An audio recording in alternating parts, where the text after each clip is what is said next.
Good afternoon, good evening, good morning, everybody. This is Gabriel from Block Show. I am back. I think I last saw you guys on Monday. We are now into day 3 of Unitize, which is co-organized together by Block Show, San Francisco Blockchain Week, as well as other co-hosts from around the world. Actually, talking about co-hosts, I have one of them with me for day 3, which is basically the theme of the whole entire day 3 is the Enterprise Day. And right beside me right now, which is a little bit social distance as well, is Ming from Track Accelerator, or rather better known as the Open Notes guys as well. Ming, thank you for joining us. Yeah, thank you so much for having me. Yeah, so maybe just as a start a little bit, right? I think a lot of people know you from your Track Accelerator days and everything, but I think the key thing that you've been using to kind of like build up the enterprise adoption and the enterprise education and understanding of blockchain usage, especially in our part of the world, is the Open Notes. It's essentially opennotes.com, actually, I would say.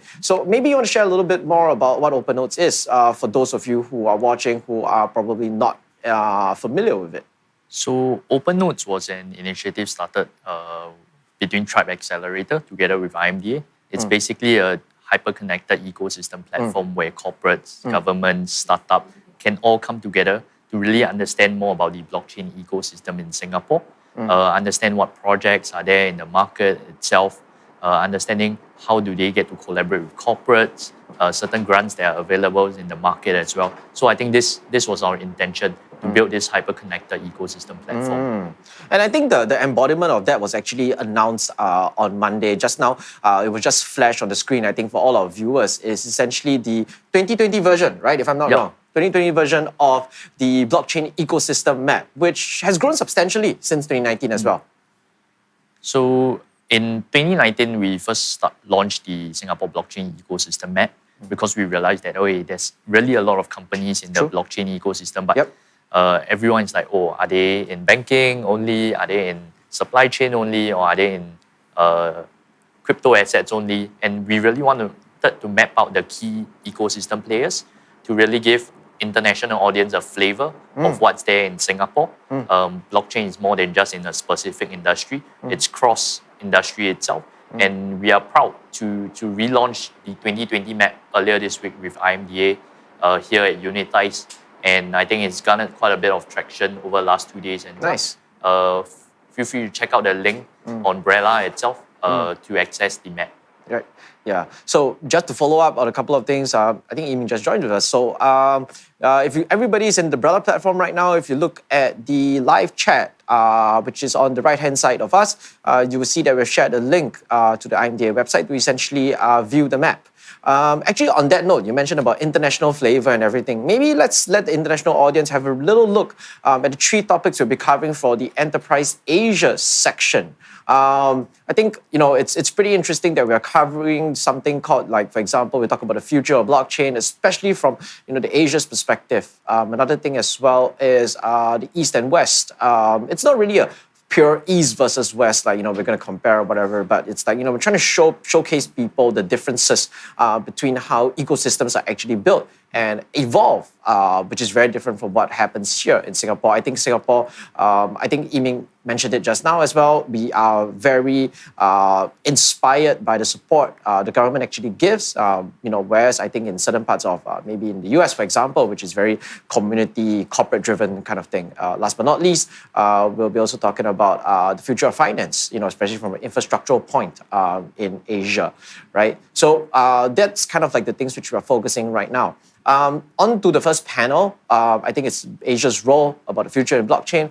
Ming, why don't you just share a little bit more about panel? What can you expect for the next 30 minutes? So for this first panel itself, we will have Alan Lim, the head of Blockchain Competency Center at IBM, Asia Pacific, as well as Eric Chan, the chief architect of WeBank, the Tencent-backed digital bank, as well as Veronica Tan, the Director of Next Generation Platforms at Singapore Government's IMDA.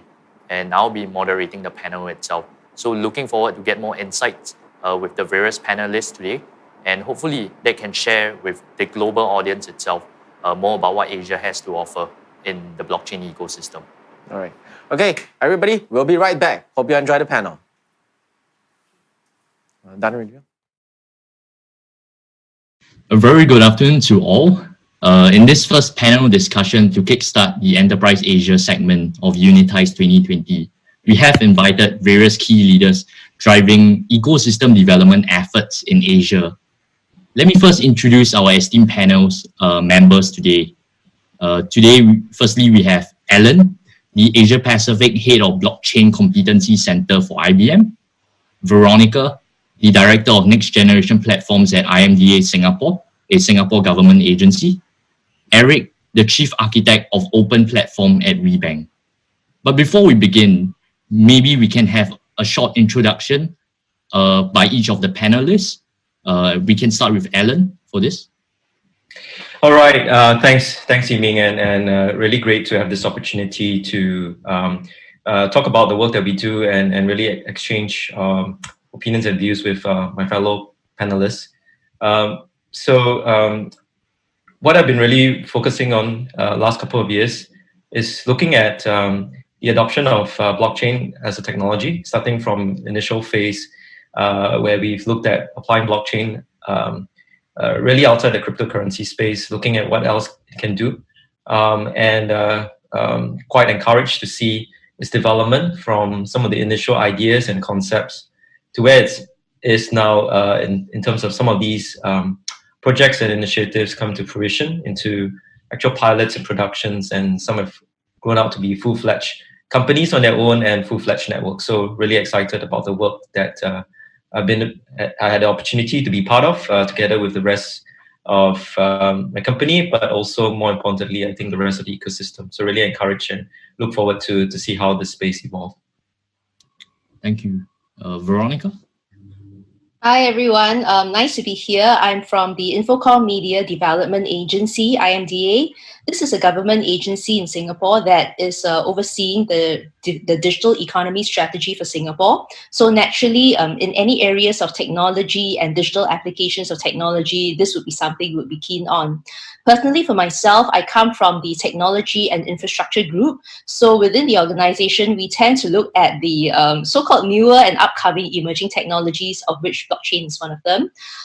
Been in this space for about 2+ years now and have seen tremendous growth of blockchain applications, particularly in interest and take up by enterprises. So clearly an exciting space to be in.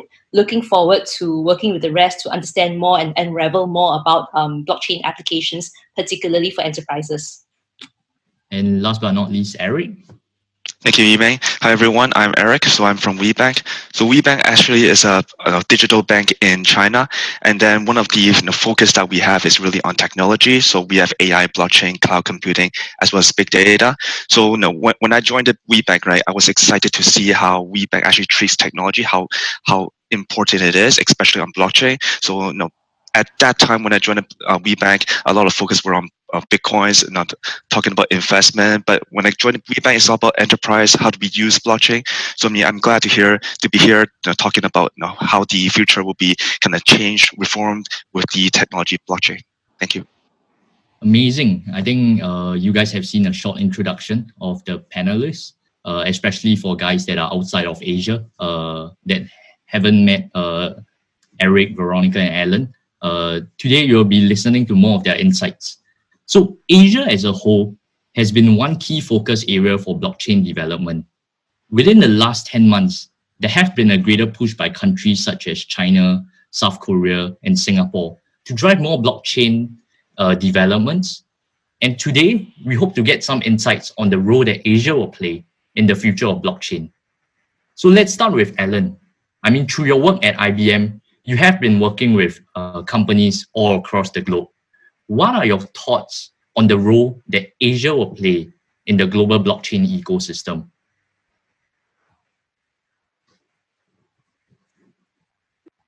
Well, I think one of the broader observations that I've seen and I think continue to play out, especially in the current COVID-19 pandemic situation, is that we see industries, governments, really across the world, continuously to looking at ways in terms of how they can optimize the movement of goods, data, and really the exchange of value across the global supply chain. And Asia is really at the heart of many of these supply chains, whether on the consuming side or on the producing side. Asia has been a really key part of this global supply chain. And with the COVID-19 pandemic and the resulting impact and changes to the economy, I think one of the key things that's really come up very, very strongly and apparently is the importance of digitization of trade and looking at new ways of working. And that has become a top priority in a lot of economies, a lot of countries, and it touches, I think, the very heart of Asia today. Right, a lot of economies in Asia today are dependent on some of the export-driven areas. For example, in the area of food, for example, places like Thailand, for example. One of the studies that was done by Capricorn Research, for example, states that the food and beverage exports worth about $26 to $27 billion. And for it to continue to grow, one of the key things that's important to look at is number one, the aspect around transparency and quality of some of these goods that are actually exported out from countries like Thailand, but more broadly across the ecosystem itself. And if you look at places like Singapore, for example, a lot of focus is around things like being self-sufficient, sustainability, and that probably could be extended to other parts of Asia as well.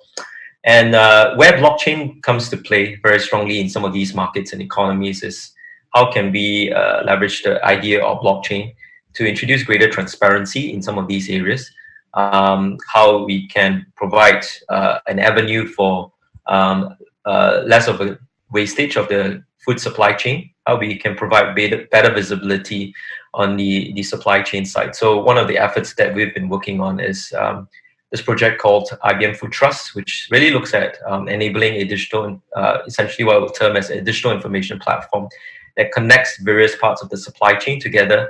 And that involves basically connecting players in Asia to other participants around the world, be it in North America, be it to Europe, but really touching the value chain ranging from the farmers to the producers to the retailers at both ends of the supply chain.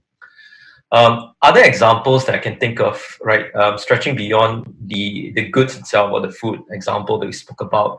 If you look at the supply chain that I kind of mentioned earlier on, the other thing that I think is worth mentioning, especially in places like Singapore, for example, which is at a very heart of the global trade network, right? A very key aspect of the global trade network. I think one of the key things is how do we eradicate as much as possible this the notion of friction that exists today in the supply chain, right? Whether it's dealing with customs paperwork, whether it's looking at things like cross-border payments or any other barriers to trade.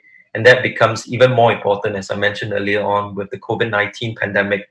How can we enable stronger digitalization of the existing trade ecosystem? So one of the efforts that we've looked at is looking at TradeLens, which is a joint development effort between IBM as well as MERS to establish an open and neutral industry platform underpinned by blockchain technology that really connects the different players in the global shipping industry. So we're heartened really by the contributions and efforts by major players in the supply chain, and in terms of how this platform comes about, right? So ranging from ports, terminals, customs authorities, shippers, and ocean carriers, a significant number of these participants in this TradeLens platform is actually based in Asia itself, really reinforcing the role that Asia plays, right? Within Asia itself, where blockchain could contribute, but also a reminder that Asia is a critical part of the global ecosystem, not just from a blockchain perspective, but also from a trade, from a supply, and potentially from a finance aspect as well. So I think these are some of the things that come to mind as I look at where Asia sits in the global ecosystem. But more importantly, I think with the current COVID-19 pandemic, I think that reinforces the importance that economies, countries, especially in Asia, needs to look at how they can improve, how they collaborate, work with each other, ultimately survive and be relevant in the new market and economy. Great.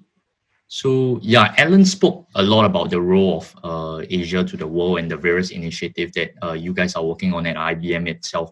Like Eric, you have been working with on various cross-border initiatives, including talent engagement. Can you share some thoughts on inter-Asia activities that you are seeing that is helping to accelerate the adoption of blockchain technology across the region itself? So let me start from a little bit of the WeBank's background. So WeBank started in 2014, and then 2015 we actually see the potential of blockchain, and then we actually have our own blockchain ledger, physical beacons, and then we even open sourced it at that time. 2016 we actually use it in production. You can imagine having a blockchain in production in China is actually quite challenging. So we actually have a syndicated loans working with other banks. So this really wouldn't happen if we didn't have support from the regulators. So we were very transparent, and then we even helped the regulators to create tools to monitor transactions. But if we look at Asia at that time, like 2016, right, a lot of focus were still on Bitcoin. So making collaborative business quite hard at that moment. People love blockchain when they think of Bitcoin, right? But those that really hates it, they think that is kind of a scam at the same time. So it's really hard to kind of talk about blockchain at that moment. But in the past, like 1 to 2 years, we do see a shift that starts from like investment now on how do we use blockchain as like a technology where we can build business on top of it. So we actually worked with Macau in 2018 because they have a vision of a smart city, and then we're actually helping them to build the infrastructure, which is based on our open source identity. It's actually a decentralized identifier on blockchain. So this wouldn't really happen if we don't have great collaboration on the government side.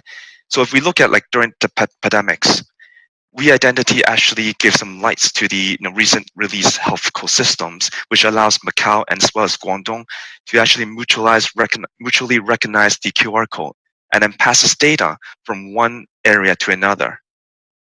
So take, for example, if you take a lab test in Macau, and then if you go to Singapore, Singapore can actually validate the test results, and because it's actually recorded on blockchain. What's the important thing I see is actually, we need to have the regulatory supports in the governments as well as the student ecosystem. So that's why we actually work with Open Notes, and then we actually went into Singapore, and then we joined a few universities to actually give kind of blockchain courses, on physical beacons, as well as some successful stories within China. Because there's lots of cross-border potential solutions that can happen, but when you actually go to the regulator or government side, it's going to be a big wall for them. So we need to actually put more educations as well as explaining the the benefit of blockchain, not just on the investment side. That's really interesting. Thanks for sharing.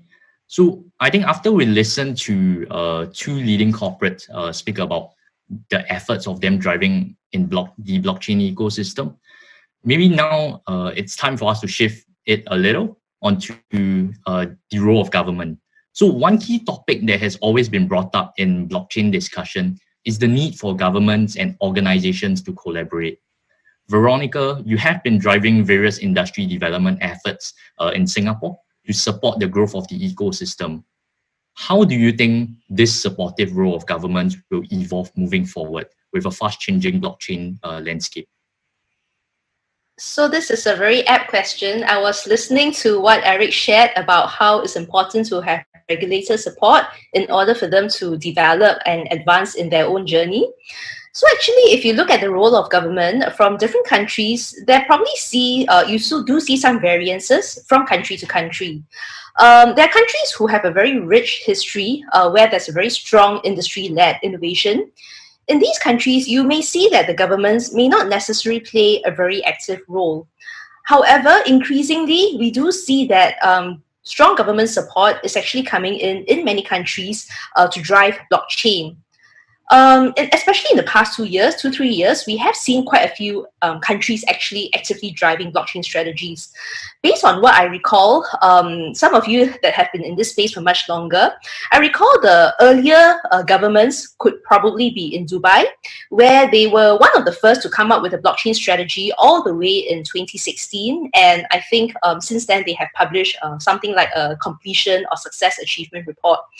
That was literally quite a few years ago, about 5 years. And now in the last 2 years, 2019, 2020, you do see quite a lot of activities. In China, for example, President Xi made a speech about the importance of the blockchain technology late last year. Then between late last year and early this year, Germany, Australia, and India all have published blockchain strategy and roadmap documents to talk about their role in innovating and driving this ecosystem forward. So if you look at the trend the past 5 years, I think increasingly governments are starting to pay attention to and put emphasis on it. And perhaps it also makes sense because in the past 5 years, the technology has been advancing and seen quite a few applications by different corporates. As the networks become increasingly large and participants become participating across borders, there are some macro issues that tend to be cross-border. For example, data protection, differences in jurisdiction across different countries and geographical boundaries. And this is probably also an important place for governments to start talking to each other to actually make sure that some of these G2G issues can also be addressed at the macro level.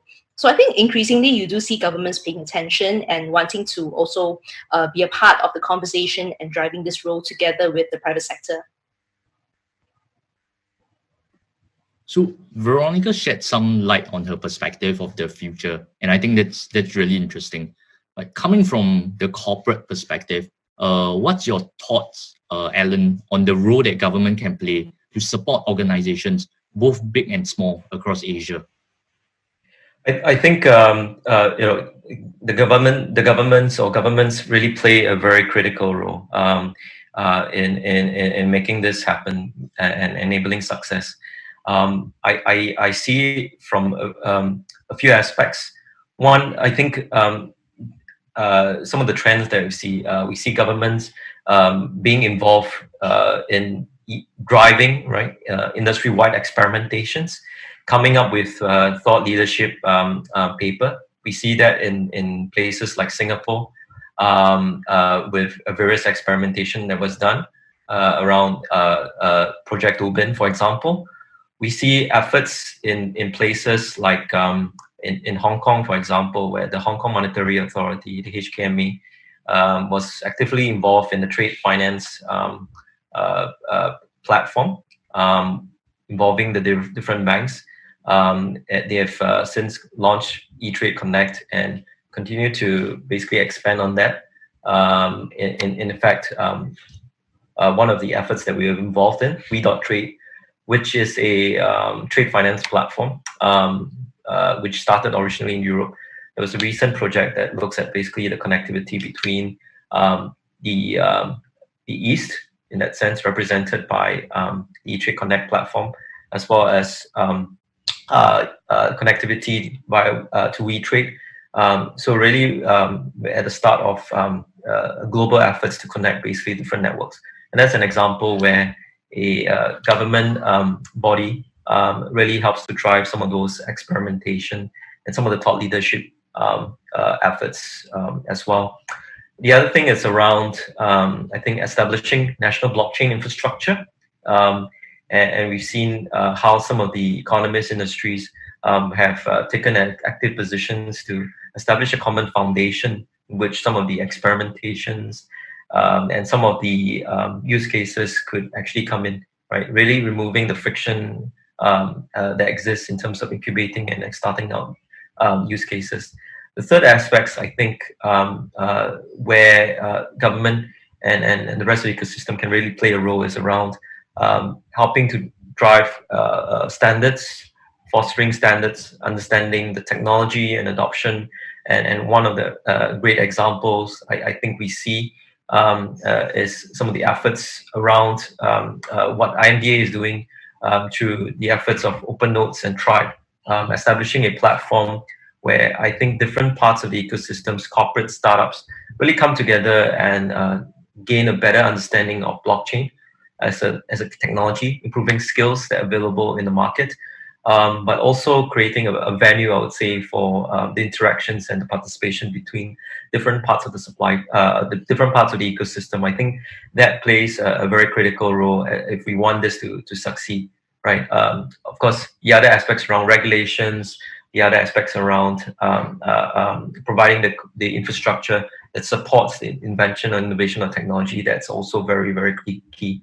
But I think we need to consider as well the role that the government plays in driving some of the innovation efforts and bringing industry together. I think that's a very a key role, perhaps understated in some of these areas. But I think we need to recognize and really appreciate some of the efforts on that front as well.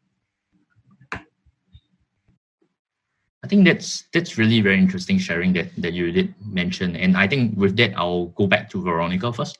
So, I mean, IMDA has been driving a lot of blockchain-related initiative on ground, including the blockchain challenge itself. And I think Veronica herself had been working with different governments across the world, talking about collaboration, and have also been working with many companies across Asia. They've seen, they've researched, and they've done a lot of developments, industry developments efforts in Singapore. So, Veronica, what do you think it takes for new companies to succeed in a fast evolving blockchain landscape in Asia? So firstly, for any new company, not necessarily just a blockchain company, the typical considerations for them to be able to grow quickly and to grow well would be typical things like the commercial operating model, their unique value proposition of their technology, the ability to attract investments and to attract good talent. But these are fairly generic considerations. I think specific to blockchain, probably one key thing is the ability for the company to build a trusted reputation. Now, if you think about it, blockchain technology, the whole idea about the technology is that it does away with the middlemen, the trusted people and the institutions that form the intermediary, to placing the trust in the technology. And if you're the company behind this technology, either developing it or operating it for your customers, for example, then to a certain extent, you tend to have to play a certain level of trust. And it probably depends on the details from company to company, what the product offering is. But general ways would be maybe the governance of how you run the network, the parity and equal treatment of the members participating. Others could be the technology governance, how do new product features or technology upgrades and enhancements get introduced. Others could be even right down to code implementation level. When you say that the solution does what it does it really do what it does or not? So these are a couple of, I think, quite important considerations specific to a blockchain company in order to be able to gain a certain reputation and therefore be able to be trusted, to be the ones operating the solution, where you shift the trust away from the people and the institutions to the technology itself. Great. And for the last question, before we wrap up this panel itself, what are the exciting developments within Asia that you hope to see within the next 3 to 5 years for Eric?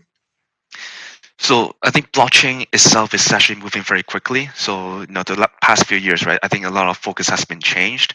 There's still a lot of talks on cross-border payments where central banks are involved.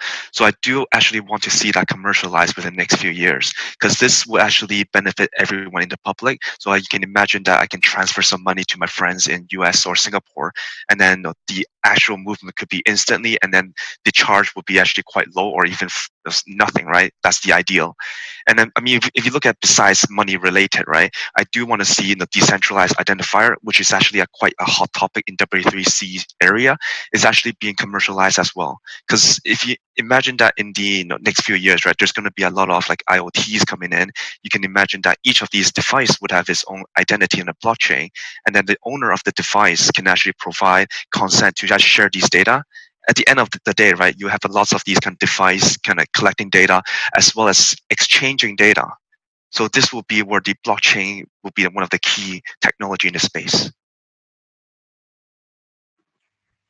Okay, thank you so much. Unfortunately, we have to cut the panel now as we're running out of time, but would definitely love to hear more insights from you guys next time. And I think with that, once again, thank you so much for taking time out to join us for this panel this afternoon itself. And we look forward to seeing you all again. Thank you.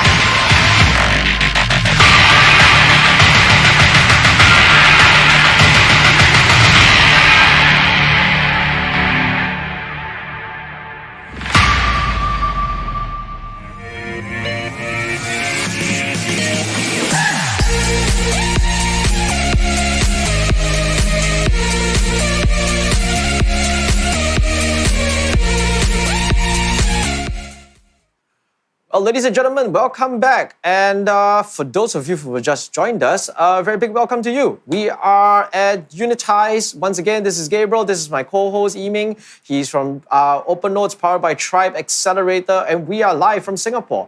Earlier just now, for those of you who have already joined us, we are actually on day 3 of Enterprise, day 3 of 5. Actually, we've still got 2 more Enterprise Asia sessions to go. And I think the next one is a little bit close to Yiming's heart, actually.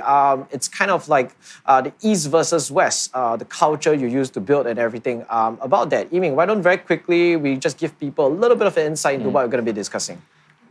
So the question that people always ask me is that, hey, what's the difference between blockchain ecosystem building here in Asia as well in the Western world itself? And we often say, there are some similarities and differences, but of course, cultural nuances are different in different markets itself. So today itself, we are actually thankful to have the support of Dutch Blockchain Coalition that we partnered up with. So Dutch Blockchain Coalition, it's under the purview of the Dutch government itself to grow the blockchain ecosystem in Netherlands itself. And us at Open Notes, we work closely with IMD and the different government agencies in Singapore. So we play the similar role in different markets. So we've invited Marloes, one of the liaisons for Dutch Blockchain Coalition, to join us this afternoon to really share about her thoughts on similarities and differences and how ecosystem will progress in the coming years itself. So, yeah. Nice. All right, everyone, enjoy the panel, and we are going to disappear and reappear on the panel very shortly. Enjoy.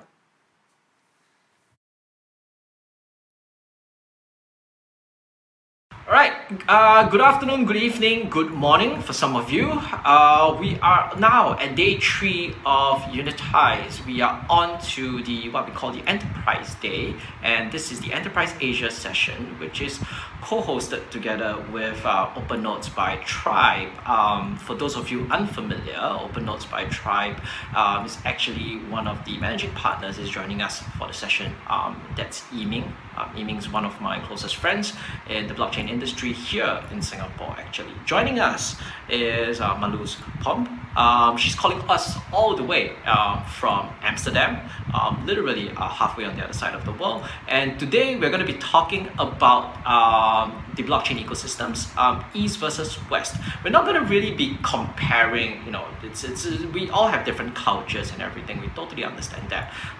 But it's kind of like comparing how the East works, how the West works, and how essentially we end up working together. I think that's a very important conversation to be had. The reason for everybody watching right now, why we brought these 2 people together, is they do things very, very similar, which is they have been able to stitch government initiatives together with the corporate world or the enterprise world together, and they act actually as a medium, right, that actually combines these 2 worlds together. Very similar to how it is when the tech startup ecosystem started in Asia 10 years ago, where obviously a lot of government initiatives started with that. And I believe actually on that, Marloes, you've been involved with the Dutch government pushing innovation and pushing the latest technology and trying to and being a strong advocate in it for quite a number of years, right? And I'll just going to start off and we'll make this as part of the introduction. So what made you, when was the first time you actually noticed this blockchain thing and like, okay, wait a minute, this is the next thing the government needs to look at, or the whole infrastructure and in the Netherlands, if I can say, look at. Well, for my my blockchain journey started in 2016. I think it was the year that Dubai presented the blockchain strategy, and of course, I've already read a lot about blockchain and other crypto coins in 2015, 2016. I was really inspired by the Dubai strategy that the government was launching their own strategy, and I thought we should do something similar in the Netherlands. And I trained the top managers of the Dutch government in new technologies, so not only blockchain but also artificial intelligence and IoT and so on. But they didn't like my blockchain part program because I understood how can we use this technology, what is it, how shouldn't it be used. So when I came up with the idea of preparing a similar blockchain strategy as the Dubai government did, they didn't like this idea at all. And that's why I suggested to start some pilot projects to make it more concrete. What is this technology and how can it be used in the Dutch government? And that's exploded a bit. I did 35 different pilot projects within the Dutch government. Within ministries, municipalities, but also for tax authority. And after this pilot program, the Ministry of Economic Affairs, they launched the Dutch Blockchain Coalition in 2017.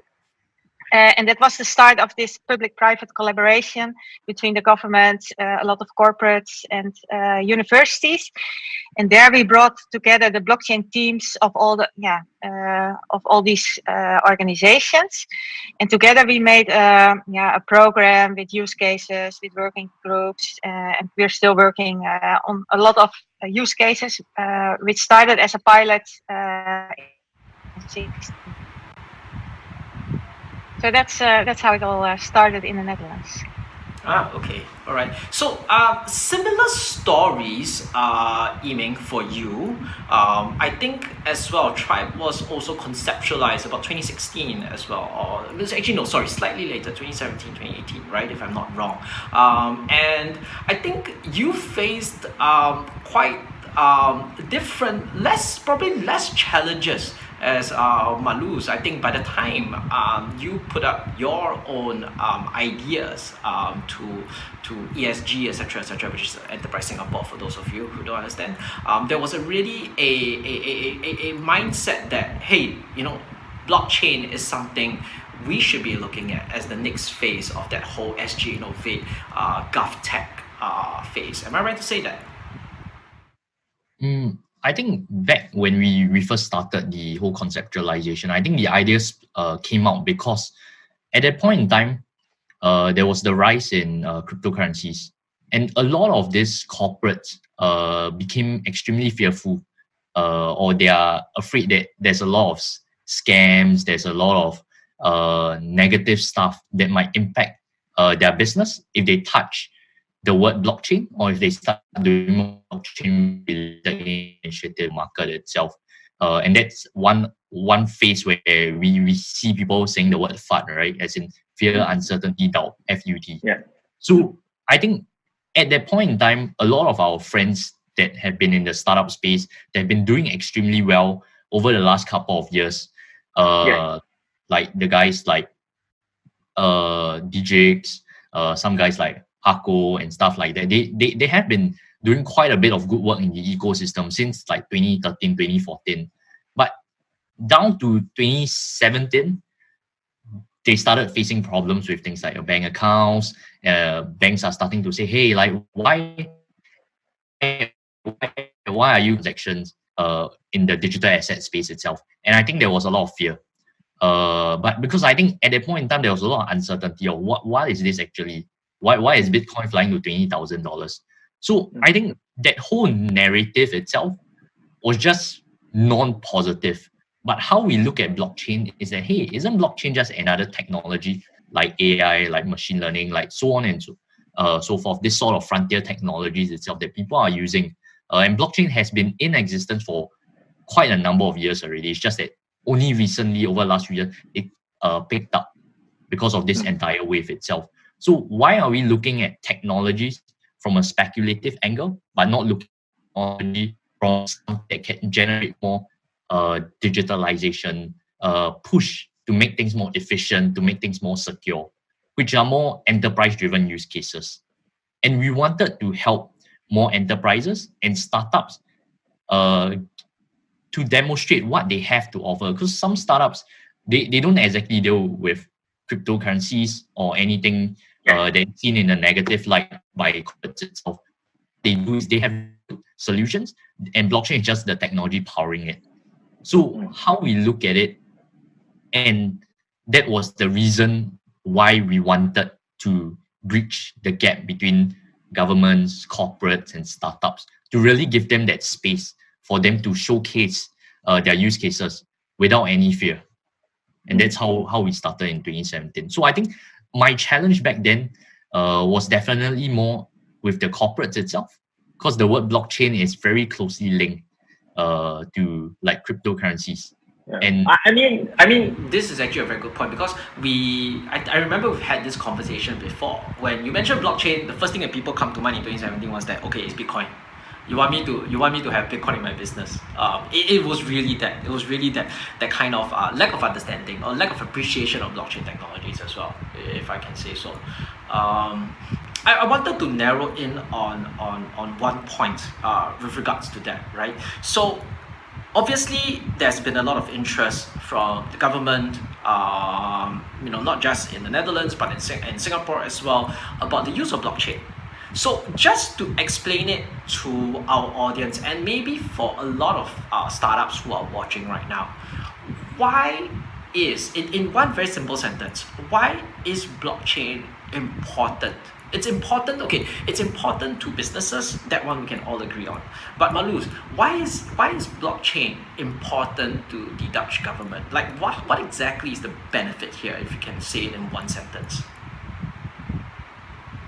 Well, in the Netherlands, I think it's different than the explanation of Ming.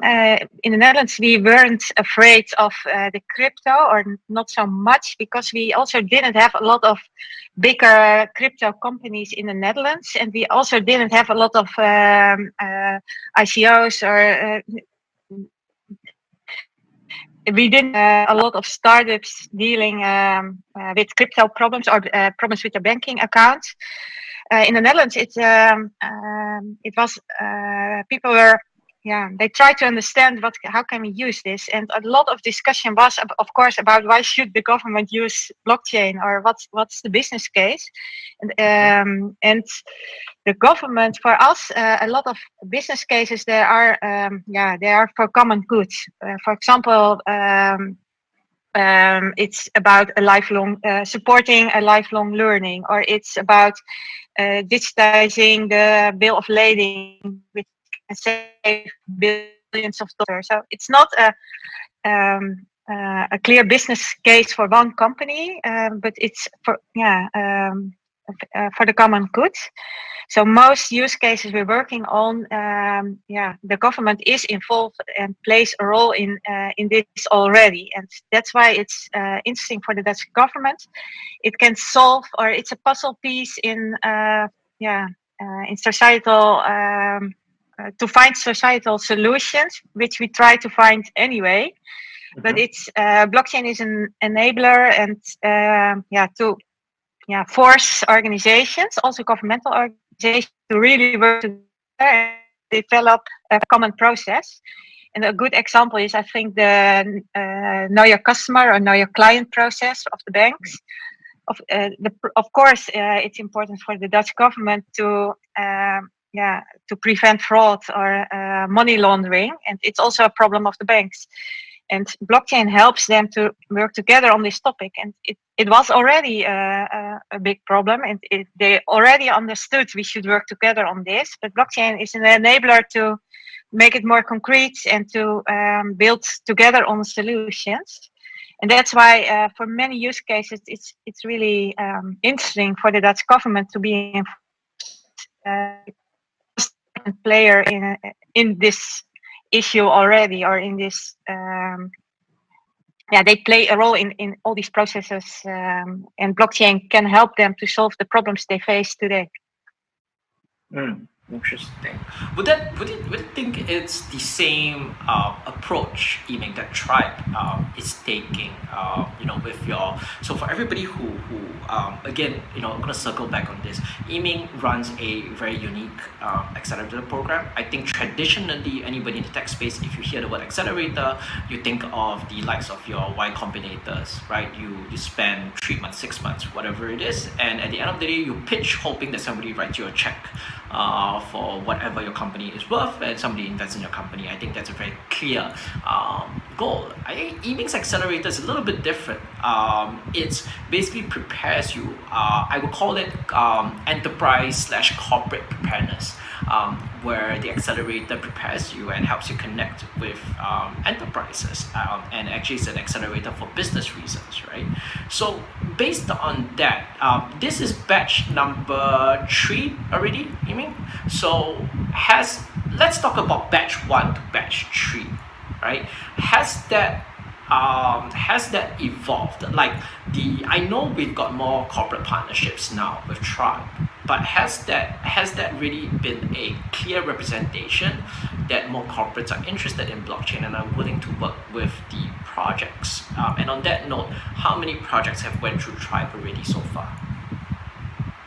I think really great question that you've just asked. And for us itself, it's really clear that who we are serving. We are serving startups at potentially post-seed stage, looking at growth, looking to get more corporate support. So we serve startups from post-seed stage all the way to, there's 1 or 2 that were subsidiary of listed company that has already been acquired.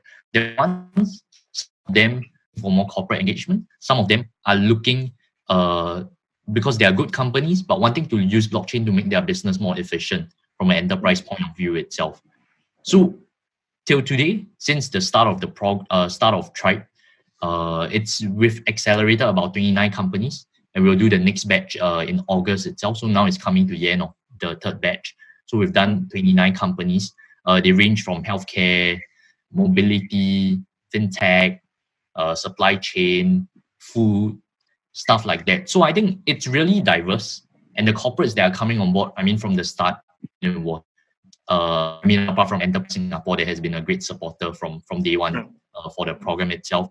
There's PwC, BMW, Intel, Nielsen. Today we have gaming companies like Ubisoft, big tech conglomerates like IBM, Intel, banking like Citibank, and so on, really coming to support the work that we do, which I think it's heartening. At the start, it's definitely much harder when we first started engaging them when we were much smaller. I think there was a lot of, are you sure this will work?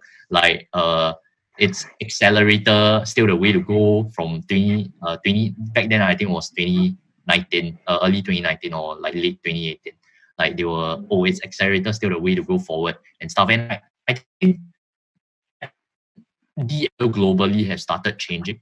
But I think we took a different approach, which was that, and that's why people, when we explain our model to people always say, hey, you don't seem like the traditional accelerator. They are looking at early stage startup. We look more like a scale up. So I think the word that people are using now is scale up.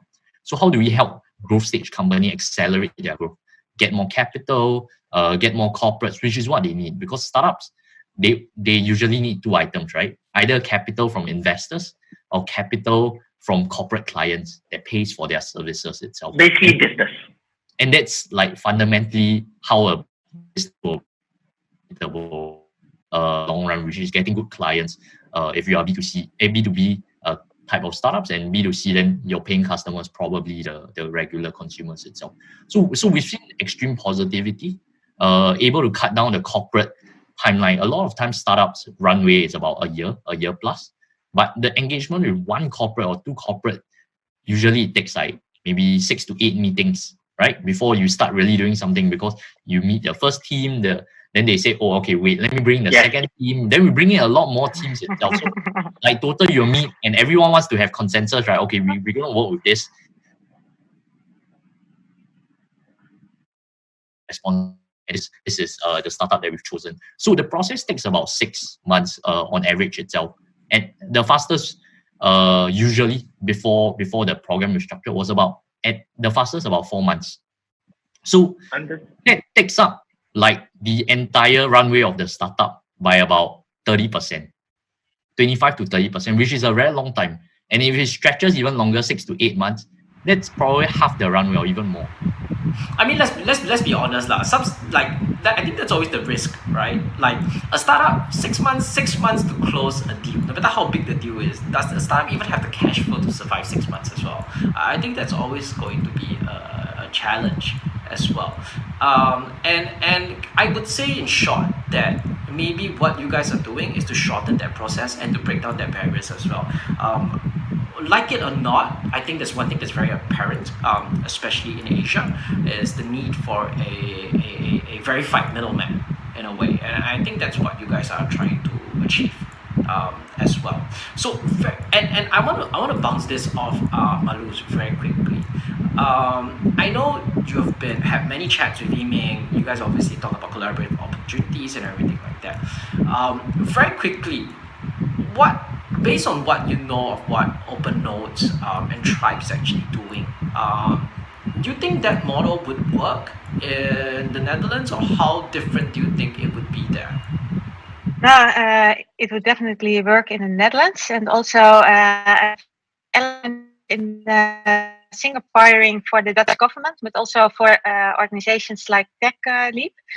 In the previous years, we were focused on building a startup ecosystem, and for what we've seen in Singapore was we should focus more on several scale-ups and help them to increase faster, and that's something we've seen at Open Nodes and Tribe. And another thing, with an eye-opener for us, the Singaporean government is really involved, but also invest actively in blockchain companies, and that's something we're not used to in the Netherlands. But I think the COVID-19 crisis is changing this a bit because it's creating an extra awareness in the Netherlands, but also in Europe, that we want to keep a number of critical technologies or critical companies in-house, or at least in Europe. And last week, the government has invested in a company in smart photonics, and it was in all the newspapers because we are not used to these investments. And I think the Dutch government and also the Dutch blockchain ecosystem, for them it was an eye opener when they visited Singapore last November.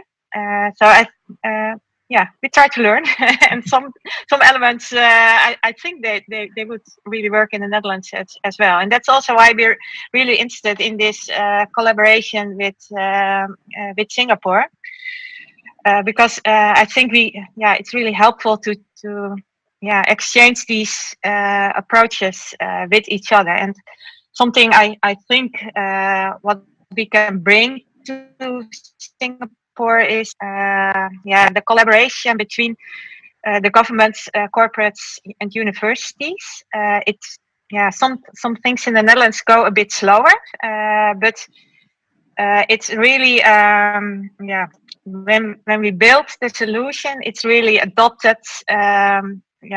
It's a broad adoption, so it's easier to bring it into practice. And for me, it's the ambition and how they try to scale up faster. That's really inspiring for us. But we're more used to, for example, to work with blockchain teams. The blockchain teams, all the bigger corporates in the Netherlands, they have their own blockchain teams, and they work closely together also with blockchain startups. that might be something which is interesting for Singapore. Interesting. All right. So we've got about 7-8 minutes left. So I just want to focus on a couple of key points, right? Can we talk about data points? Can we talk about tangible achievements? Ming, maybe we can start with you first. So we've talked a lot about like corporates. We've talked a lot about all this, but we haven't really given any real examples. I mean, Ming's obviously name dropped the BMWs, the Ubisofts, and everything like that, right? But just for everybody's benefit, because this is what every question that everybody's gonna ask. They'll be like, oh yeah, these guys are working, and like what exactly are they doing? Nobody knows, right?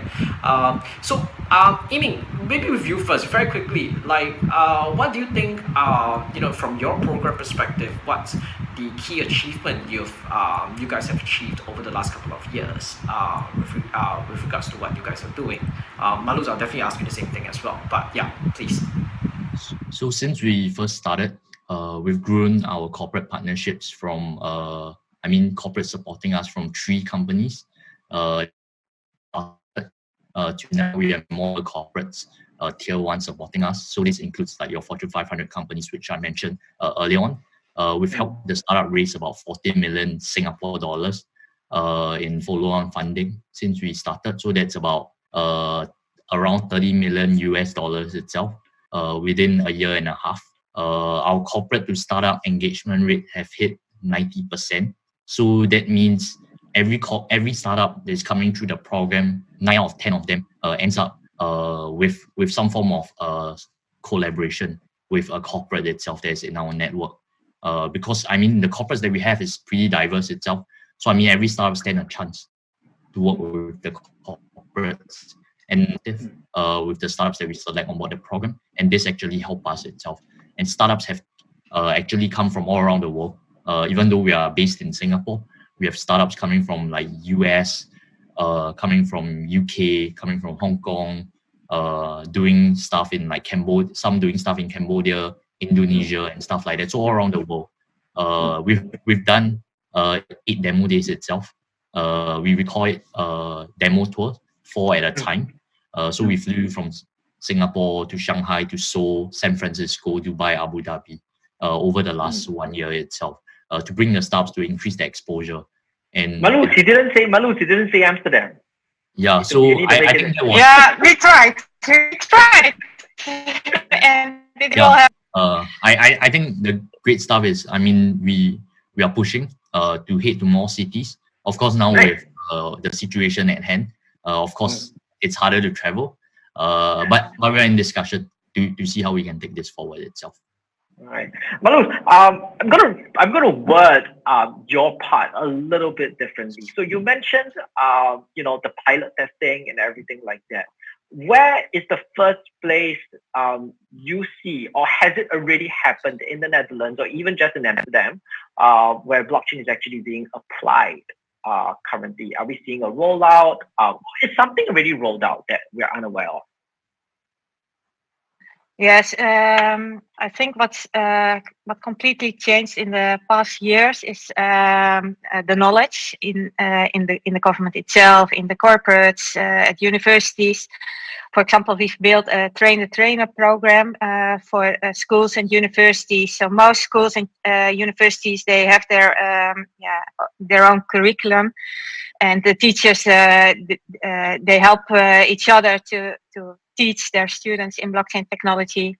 So that changed the government. There are blockchains. Every ministry has their own contact person for blockchain.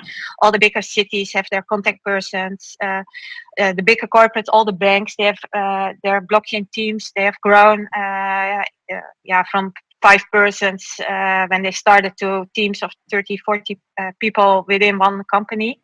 So that changed completely. And they all did a lot of pilots. Also, most of them were at a smaller scale. But for example, with the career wallet, they tested it with between several companies or between the banks. So we tested a lot, and some of these use cases were implemented at a small scale. And we now in the middle of building around these solutions, and also to build standards or expand them at the European level. For example, the diploma use case, or in the Netherlands it's called the career wallet. We have now nodes in Europe, in several countries, so we can now test it between countries, and we hope to do something similar with Singapore as soon as students can travel again. We have also implemented a tool for grants, or we have some energy in the energy sector. We have some working use cases, but they all have to, they have to scale up, and we're in the middle. And then you need to build, new companies, new spin-offs with many stakeholders, and that's a complex process. And with most use cases, we're in the middle of this, and so we can learn from each other how to deal with these issues, legal issues. It's also about the code itself. So a lot of agreements in these new spin-offs or new consortia. But we're in the middle of this, and I think it's we need to do our homework on this to implement it at a larger scale. So it's not the most exciting part of the job. No, I think you raise a very good point. A lot of work which the both of you do, it's not exciting but fundamental, right? I think everybody would agree. It's not about it's not being the famous cool VC with the weird T-shirt anymore. I think what you guys do, to be honest, it's really fundamental to the ecosystem and everything as well. We have about 60 seconds left, so very quickly, both to Ming and Marloes, 3 years from now, just in a very short 10 words, 3 years from now, where is Tribe gonna be? Is it still gonna be in a blockchain space, or is it gonna expand and evolve into something else? I think definitely the focus is heavily on blockchain. That's where we are heading towards. We definitely see more collaboration with corporates and trying to really anchor down more leading projects globally into Southeast Asia, into Singapore, and work with global players or governments like the Dutch government, the Dubai government, and stuff like that across the globe. Marloes, I'll just be very, very I know Dutch people are usually a little bit more honest. So I'm just going to be very honest with you. I'm just going to ask you a very honest question just to wrap up. We're direct. Yes, very direct question. Yeah. What to you, where does your passion? Do you think your passion of what you're doing with blockchain to collaborate with more countries like Singapore in Asia versus the rest of the EU? I'm not asking who is it better to work with, but where does your passion, where does the direction actually lie? The honest answer is I really like the combination, and I enjoy the collaboration between Netherlands and Singapore more than the collaboration at the European level, because those meetings are quite boring, and it takes a whole day to have one meeting. So it's not fun to do, but we must collaborate at the European level, so it's really important. But it's more fun to work with like-minded countries like Singapore, and to bring the best of both countries together. And because we're both small countries, and we're flexible, and we have a high level of expertise, we both have interesting blockchain startups, we both have the government on board. So I think we have the great building blocks to work on some really ambitious projects, and maybe to set world standards for several sectors. So I really enjoy this collaboration, but of course I'm also convinced that the collaboration at the European level is also really important, because for example, Singapore, it would be terrible if they have to work together with all European countries separate, for example, to implement a diploma use case or some logistic examples. It would be, it would take years to implement international use cases. So that's why you have to work on both collaborations. Okay. All right. So I think we're just nice. We are out of time. I think in closing, I can say that I really appreciate the sharing and everything that both of you have done. I wish you all the best as well. Ming and obviously Marloes, I hope to see you guys soon in better times, obviously. And I think on behalf of the entire blockchain ecosystem, we appreciate what you guys are doing. And for everybody watching, you can find, if you want to connect to Singapore and Netherlands, go, if you're in Umbrella, go on the speakers. You can find them. The details are there. Get in touch with them. I think if you're really passionate and you really want to understand blockchain from a business perspective, talk to them. Right? They're not going to be able to sell you alt points and everything like that. But like if you really want to do something in the blockchain space and you own something in the blockchain space, you should definitely talk to the both of them. You can find them there.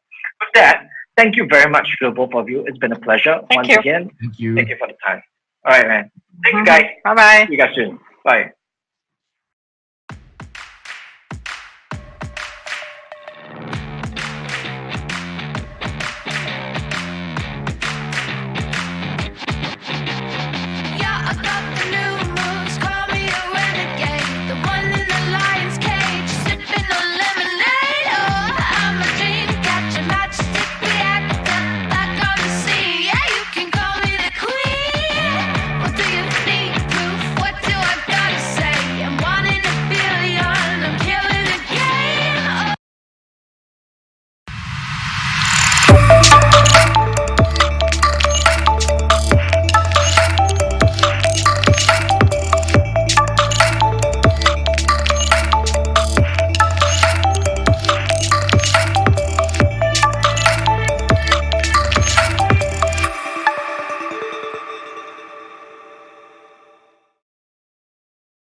All right. That was an amazing panel discussion. It's even more amazing that we're back here again.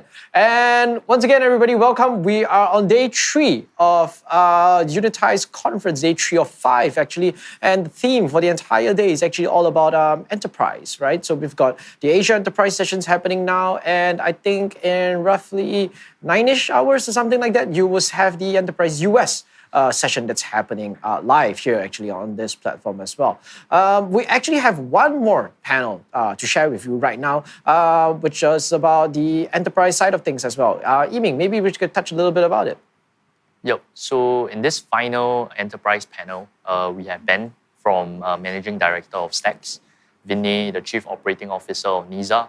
Vinay was formerly the Managing Director of Consensus in Southeast Asia, and Caleb, the head of Tezos Southeast Asia. They will be talking about the future of finance infrastructure in Asia itself, and we look forward to having them on this panel. Anyway, just so everybody knows as well, since this is the end of the enterprise side of things, Ming, just want to say a very quick thank you. Thank you for joining us. Thank you for all the support. I think for all of you who've seen some of the introduction slides and have been to both Brella and Unitize.online, which is the events website, you will see Tribe is also a co-host. They've helped to put this entire content together. They've helped us spread the word, etc. as well. Just maybe to sum it up, and then after we'll go into the session. Ming, is there anything you can share about Open Notes or Tribe? What's happening over the next 6 months? So over the next 6 months, we will be ramping up more initiative across our Open Notes platform. And for Tribe Accelerator, we will be starting our batch 4 in August itself. If you visit tribeaccelerator.co, you'll be able to see the sign up link. So do check us out. And if you have any startups to recommend, feel free to put it through. And we look forward to seeing you at the next event. And thank you so much to Unitize for having us as a co-host today. Thank you. All right. Thank you very much, Ming. We'll see each other soon. And do reach out to us if any of you are in Singapore. If you want to know more about the Singapore ecosystem, definitely go check out Tribe. And those of you who can't basically physically be in Singapore, which is kind of like 80% of the world right now, also do check out opennotes.com. And don't forget about the Singapore blockchain ecosystem map. I think it's bloody amazing if you ask me. All right. We'll be right back after this for a very special trading spotlight that talks about trading in 2020. But for now, let's wrap up the enterprise one. Again, Ming, thank you very much. And everybody, enjoy the panel, please.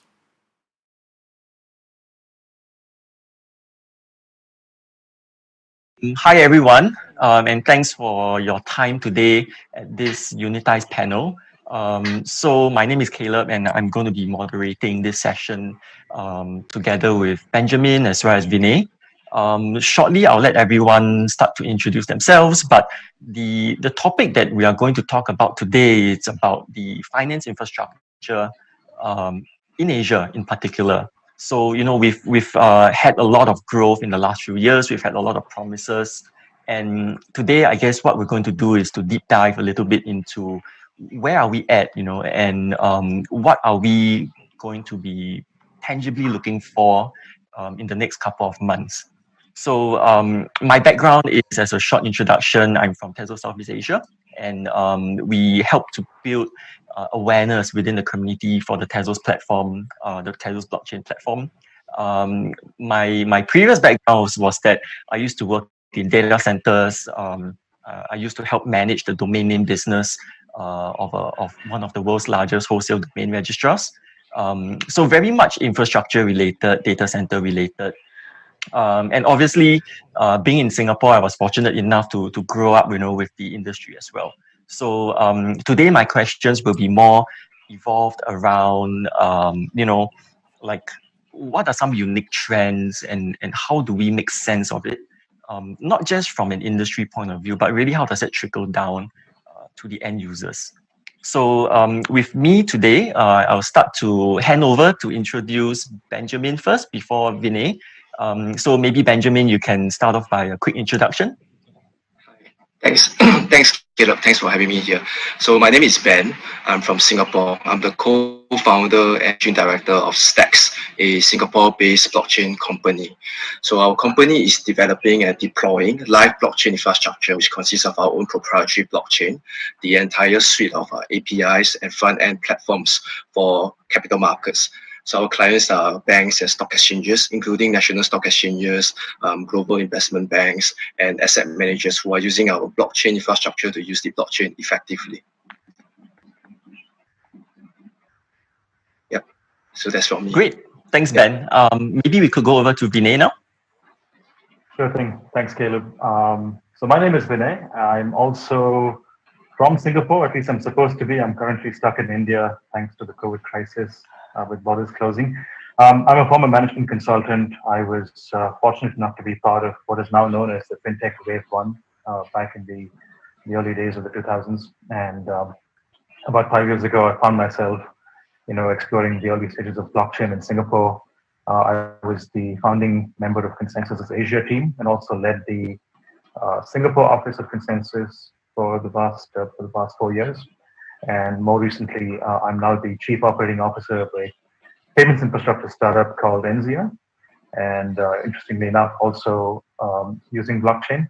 So my sort of evolution has been to see the more traditional, you know, thick client, crude platform style fintech, which emerged 15, 20 years ago, and more recently with a focus on blockchain and enterprise and public sector blockchains in particular. Oh, that's a lot of experience, you know. So we'll definitely will be asking you for a lot of opinions as we start tackling the questions. Great. So without further ado, maybe I'll just start off this, you know, whole discussion by asking everyone. You know, like we've often talked about the state of finance infrastructure and this term finance infrastructure, like, is it new? Is it something that inherently is very different, you know, because like obviously, Ben, you've been involved in setting up infrastructure for corporates, you know, how does that differ, be it a cloud solution or be it a bare metal solution? And what are kind of the factors that have led to this growth within Asia? Yeah, so finance infrastructure is definitely different from what we would call traditional or other types of infrastructure. Quite basically because the capital markets is highly regulated. So many of the institutions that we're dealing with, they have very strict requirements on how, for example, data is handled. For example, what open source license are they using? Okay, an example, what code goes into the platform itself. So they are really scrutinizing every single detail, such that it's actually form a kind of like a operations model whereby it is largely very conservative. Okay, so the problem about this, of course, as you might know, is that the financial institutions are mostly using very dated software because such technologies are usually very established. They have gone through a long process to be able to so-called certify them. And back to your question about finance infrastructure and Asia, quite frankly, the Asian capital markets is definitely younger than the US or European capital markets. So that's why you see that most of the technology providers in the traditional capital market space are usually from Europe or the US. Yeah, so even in banks in Asia or stock exchanges in Asia, we are all going to use this what we call Western technology even today.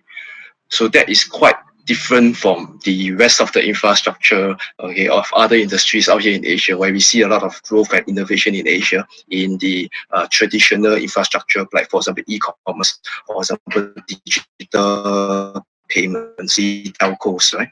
Okay, a lot of investments and a lot of innovation have been made in these industries in Asia, even more so than in America or Europe. But conversely, for finance, we are still using a lot of the existing incumbent software that originated from there. Right. Yeah, thanks for your input. Vinay, do you think that's symptomatic of like because there's technology transference, or is it like awareness, or is it governments more within the region are more willing to push these things? Like what's triggering these? I think it's all of the above. But just to take a big step back, and I want to build on what Ben was saying earlier. I think there's a direct proportionality between maturity of finance infrastructure, as we call it, and the political landscape of the region, right? So if you think about it, Asia is politically perhaps less mature than, let's say, the EU common market or North America for that matter. Right? These are established economic centers that have retained much of their current shape and much of their current legislation and their interworkings for more than 200 years at least, right? So, whereas Singapore, for example, found its independence and its sovereignty not too long ago. India, another major world economic center and a center of finance infrastructure, is also a young country. Old regions, young country. That's the difference I'm trying to make. So we cannot forget the political backdrop under which Asia itself has emerged, and I think that has largely guided the maturity of Asian financial infrastructure. Because if you look at it, if you look at all of the infrastructure that we have today, whether it's central banking infrastructure, capital market infrastructure, it's all started with publicly owned, government regulated, and almost government-owned platforms and infrastructure. It's the steady breaking down of that, and to the point where we're now talking about peer-to-peer infrastructure. We're talking about private markets. We're talking about how SMEs can potentially become money transfer businesses. All of that was very centralized, if you think about it. So it is also the age of the political landscape, in my view, which determines the maturity of infrastructure. But that said, Asia is a very, very complex, and we quite easily associate Asia as one region, but it's such a complex marketplace. If you think about Asia, you have Saudi Arabia on one side, you have the Arctic Circle of Russia on the other side, you have Papua New Guinea over here. So it's in that triangle that we talk about the context of Asian finance, and it's such a vast spectrum. So it's very hard to actually say that Asia has happened because of the following reasons. You have Singapore, trying example of maturity in finance on one side, and then you have, let's say, Jordan, which is a totally different part of the world, also Asian. Let's not forget, but they hardly show up in the mainstream narrative. So I would say that what we're seeing in Asia is the resurgence of of the way individual nations want to reinvent finance. And I think a lot of it is guided by political and economic maturity individually. It is very hard for us to talk about Asia collectively because let's be honest, there isn't one common market called Asia. ASEAN is the closest we have to that. So it's going to be very hard to characterize Asian maturity as a whole. I think it's important, and this is perhaps a slightly contrarian view that I will take, that we talk about individual country-wise development, or perhaps even more region-wise development. Yeah, for sure. I mean, like Asia, as you've mentioned very accurately, is so huge, and everywhere is even different countries are trying to carve out their own unique niche areas, based on their strengths and their various policies. What do you think, or which country do you think is currently, or countries even have a good plan for building applications on top of their financial infrastructure? Well, it's the easy answer there is Singapore. Simply because if the operative word is which country has the best plan, I think Singapore, hands down, is a shining example of how Asian planning or Asia-centric planning and planning from Asia is working really well. Because not only is the country looking at maturity of its own finance infrastructure, Singapore has pretty much led the way for a lot of cross-border initiatives, a lot of transnational initiatives, simply because it's been such an open-to-trade country throughout its life. And also, it's got exceptional planning capability, exceptional application of technology. And perhaps what it lacks is the gateway to a major market like what Hong Kong has with China, or a backyard like Indonesia, which is a huge volumes market. But I think in terms of planning and in terms of preparation and in terms of the evolution of fintech and financial infrastructure, Singapore is definitely up there. But the shining lights for me in Asia would be all the usual suspects. So we talk about Asia, we talk about China, we talk about Singapore, India, Japan, and Korea for their own reasons in terms of the way they evolve. But I think the trick for finance infrastructure in Asia and its maturity is how quickly can we jump from what we have into perhaps saying what can we do now to extend the same sort of facilities that are available in Singapore in Myanmar, which incidentally is another great story to talk about separately. But that is important, and that's why Asia is so diverse and so fragmented. You don't have a state of maturity that's consistent across these countries. They're all very different. But yeah, Singapore is definitely one that comes to mind. Okay. Ben, what do you think about the applications that you're seeing people build on these infrastructure? Do they vary from country to country? Do they are they driven by certain initiatives within the respective country governments, or are you seeing groups of people coming together, banding together because they're trying to tackle some problems? Yeah. So I absolutely echo Vinay's point. And to answer your question, yes, a lot of these governments or different countries, they are actually aligned for the common objective. The way that they might get there might be different, or the focus on a certain industry might be different. But basically, they are all focused on one thing, which is digitalization. And also adding on to Vinay's point, ASEAN, while it's younger, or Asia, while it's younger, I'd like to bring the focus on ASEAN, Southeast Asia, or ASEAN +3, okay, because I think this is the closest we have to a kind of a regional partnership. And it's really quite interesting that many of these countries, ASEAN +3, I mean, it's a huge population, it's 850 million, disregarding China, it's 850 million people, it's highly digital. There's a lot of technologies that are being adopted right now in these countries. And the most interesting thing is that because we do not have as many legacy inefficiencies as the more mature markets, even in Singapore, many of our existing infrastructure are considered new, okay, as opposed to the European or American markets. So such that we are quite able, quite nimble enough to, okay, replace some of the processes with new ones. And of course, some of the infrastructure with new ones. So I think that there's been quite a lot of effort from a top-down approach. Okay, so answering you, Caleb, okay, what are type of the applications that's being built right now? I do see a lot of governments and central agencies getting involved from a top-down approach. And there is a really good hope that one day we might be able to have a harmonized market in ASEAN +3, okay, using the same form of infrastructure. So maybe perhaps even rivaling something like the EU, because the EU is another example of a common market that we can see. So over 20 countries in one single market. Okay, possibly, quite possibly, we might even have something like this in ASEAN +3. It's not for us to say, but at the very least, in terms of technology, we could create a standard such that each country, while retaining its own jurisdiction and regulatory rights, okay, they may be able to have a cross-border trading market, okay, on the same standards. Yeah, so that's something that I see as very promising, and that's being led by many governments right here. Right. Yeah. And so, like, one thing that I'm also quite keenly aware of is, the Singapore government's initiatives around electronic invoicing. That could be one example of how, a government is trying to take the lead, but it's not necessarily just a nationwide effort, because if you digitalize enough within the country itself, then it also facilitates future cross-border trade. So that's kind of that first thing that came to my mind as you were talking about different applications, especially from top down.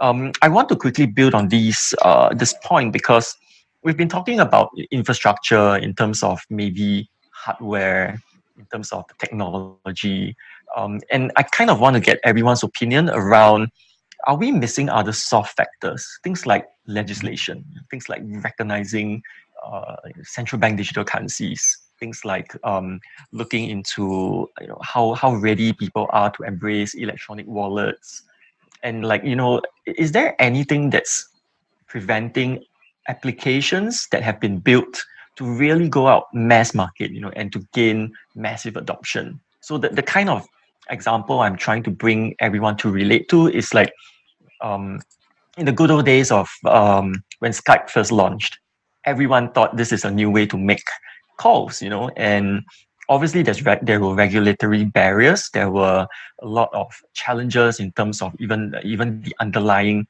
bandwidth, whether the pipes were capable of carrying high fidelity audio over the internet.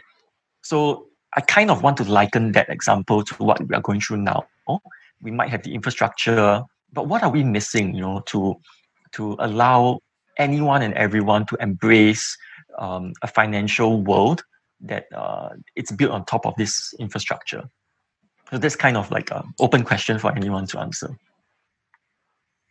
So interestingly, I actually think, sorry, Vinay, you go first. Oh, go for it, please. Oh, okay. So interestingly, I actually think that where we are right now, we are the closest, to getting the new DLT infrastructure in place as the main infrastructure for finance. Because if you ask me, besides Switzerland in EU, for example, I don't think there's any other comparable jurisdiction that's as supportive as Singapore and of course ASEAN. I mean, it's not just Singapore. If you look around us, Malaysia, Thailand, Indonesia, there's been various efforts by various entities and governments, okay, to push through the use of DLT, and of course Hong Kong, China, Japan, and Korea.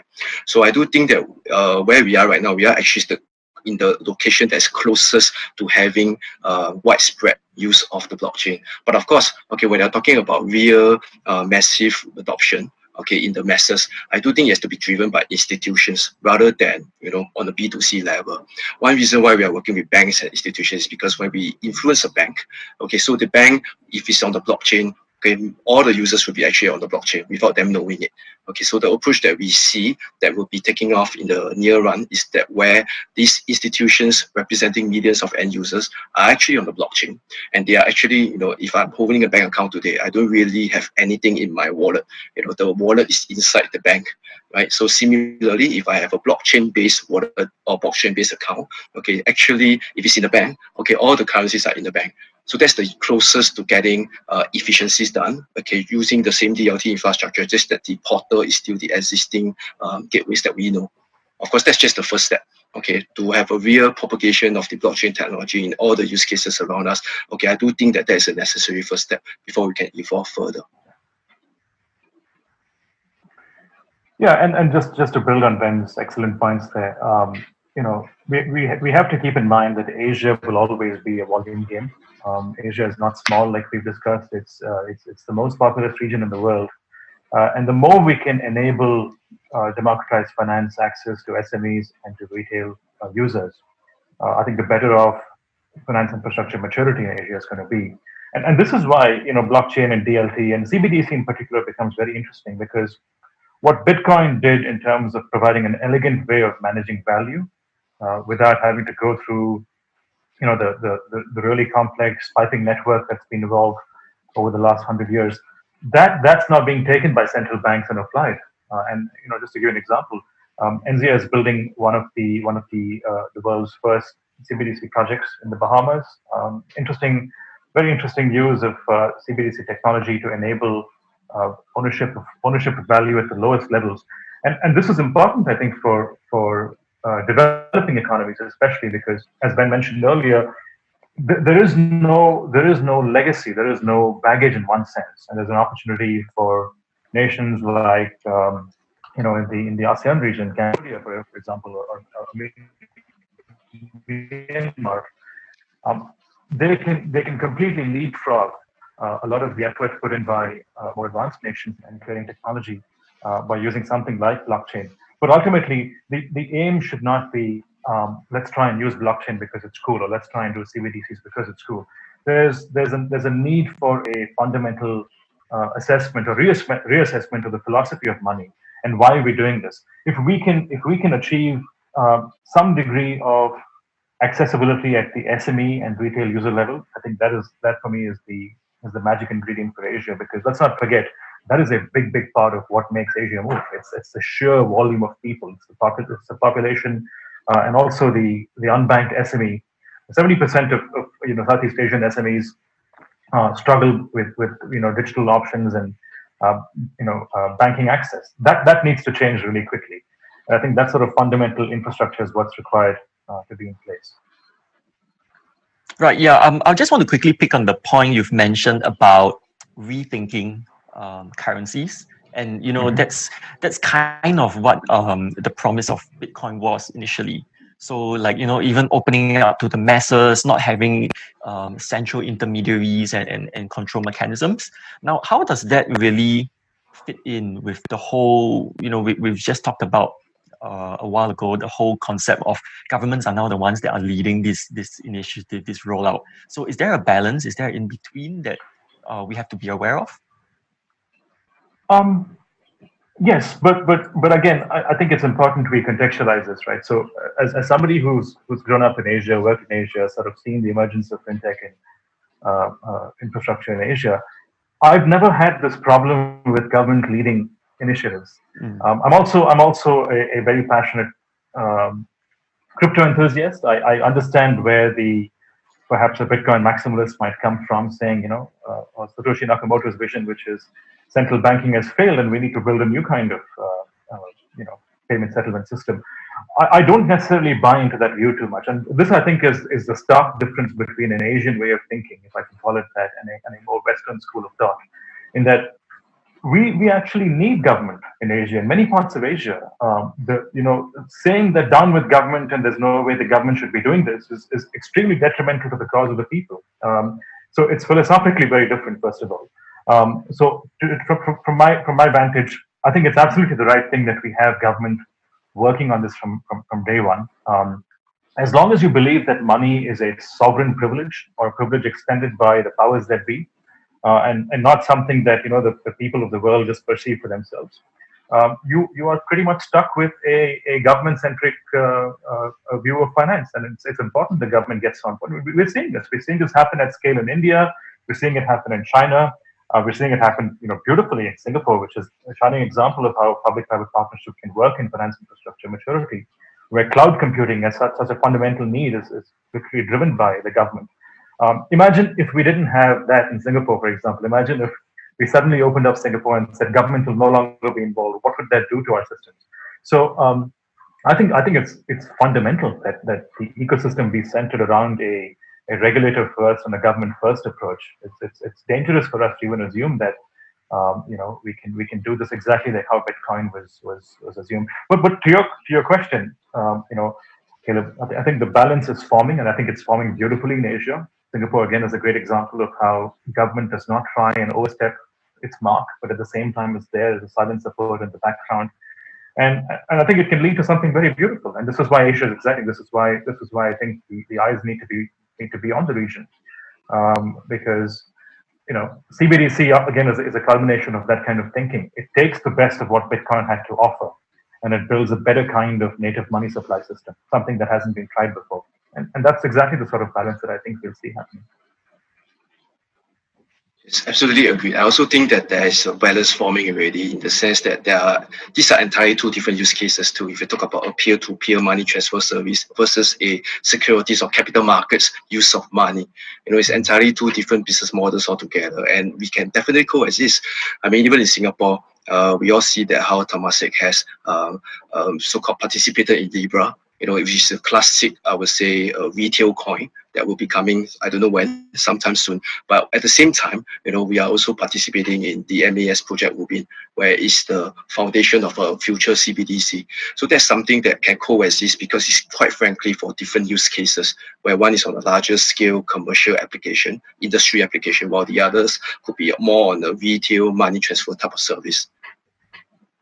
Right. Yeah. Yep. So what I'm really hearing also is like, that it's always healthy to have some form of clarity, in terms of government-led initiatives. But it also doesn't mean that, it's going to swing all the way to the other extreme, which is what some people are fearing because they see more of these initiatives being rolled out. Yeah. Okay, so I wish we could continue this because the discussions are very, very intriguing and I'm learning a lot as well. But in view of time, I just want to wrap things up by asking everyone one question, which is that in your mind, what do you think is an application that's ready, to take advantage of the infrastructure that's right here, right now? Or maybe it's already an application that's already there that you like and you see as a shining example of how this financial infrastructure can unlock the next potential. So, is there something in your mind that you can immediately bring up? Yes. So personally, we have been involved in providing a digital ledger for different institutions in different countries, so such that they are able to have the same information at the same time. So this will actually allow them on the various different use cases to be able to harmonize the information. And this is actually very critical, especially when you talk about finance or capital markets, because a single piece of missing or wrong information can actually lead to losses of a few millions or even more dollars. So this is something that we've been working on, and it's actually live in production right now, a platform where multiple banks and institutions are sending trade information in real time, noting all the previous points that we mentioned about the finance infrastructure being relatively young, and the various banks and brokers in this industry having different locations and different systems. Now they are able to harmonize all of it together under one shared ledger, which I think is the classic use case of the blockchain. Perfect. Yeah, I echo that completely, and I'd love to say CBDC and blockchain-based payments, but the question was about readiness and maturity and something that's ready to go. Open banking on cloud is something that Singapore has led the way for a long time now. It's tried to proliferate this technology throughout Southeast Asia. I think it's worked to some degree. And this is why we need more political will and capital behind these sorts of movements, for governments to work together to build, systems, transnational systems on open banking, for example. I think that infrastructure is there. It's available. It's ready to go, and it should really be deployed in greater degrees.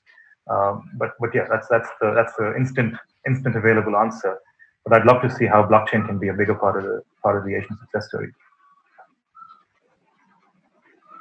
Great, perfect. So so thanks for everyone's very healthy discussion today. I wish we had more time, but I think we're on to something for sure. Everyone has brought up very good points that I'm sure like a lot of viewers would have more questions on. So we're going to wrap up now. Thank you again, everyone, for your time. I hope that we can catch up when this whole thing is blown away and we can all come out for a nice drink together. Thank you, Caleb. Thank you, Vinay. Thanks everyone. Thanks, Benjamin. Thanks. Thank you.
Hello, everybody. Welcome. And we are right into day 3 of the Unitize online conference. I think if those of you who joined me earlier, you'll probably see me with another gentleman. He's none other than Ming from Open Notes powered by Tribe.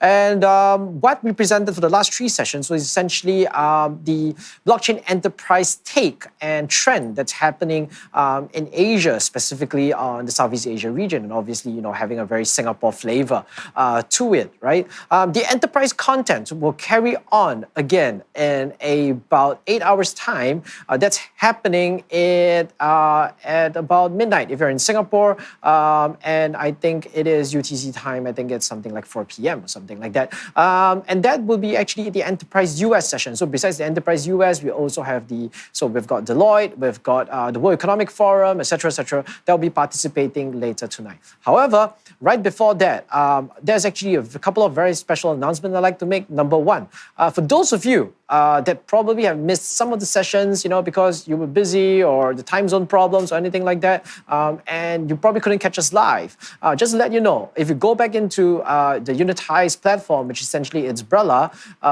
just log in with your account, go to schedule. Schedule, you can see the schedule tab on my left, and then if you filter by past content, you would see that day 1 and day 2 content is available on demand for anybody inside there. For those of you who are watching on YouTube or any other platforms and you want to see past content from day 1 and day 2, and we've got a lot of interesting things day 1, day 2, because we've got the global leader session, we also have the regulatory day, etc., etc., that will be on Brella exclusively for anybody who signs up. It's free. Just go to, for those of you who have not signed up, unitize.online, sign up for an account, jump into Brella, search Unitize 2020, and if you go to schedule, once again, filter by past content, you will be able to see every session from the last 2 days available specially for you.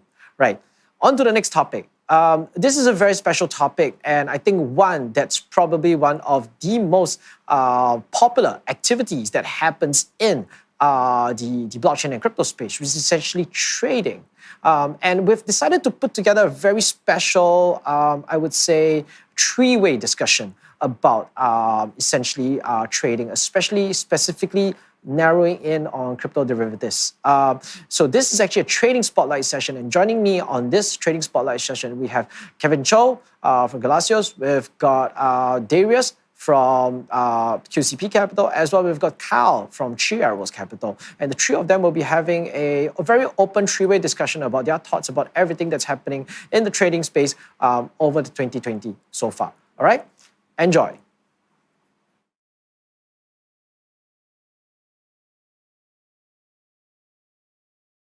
Hi everyone, this is Darius from QCP Capital. I'm here today with Kyle from 3 Arrows and Kevin from Galoa, and we are here to talk about crypto trading and specifically crypto derivatives. I've known these guys for a long time. I've known Kyle since before crypto days, and Kevin since a couple of years ago when I first started in the space. But yeah, maybe I'll let Kyle and Kevin do a quick intro as well. Yeah, appreciate it. Actually, Darius I've known since we were trading FX together. He was at the largest FX macro hedge fund in Singapore. And we were trading a bunch of FX as well. But it's interesting how the paths kind of changed over time. And now we both trade almost exclusively crypto. So that's kind of interesting.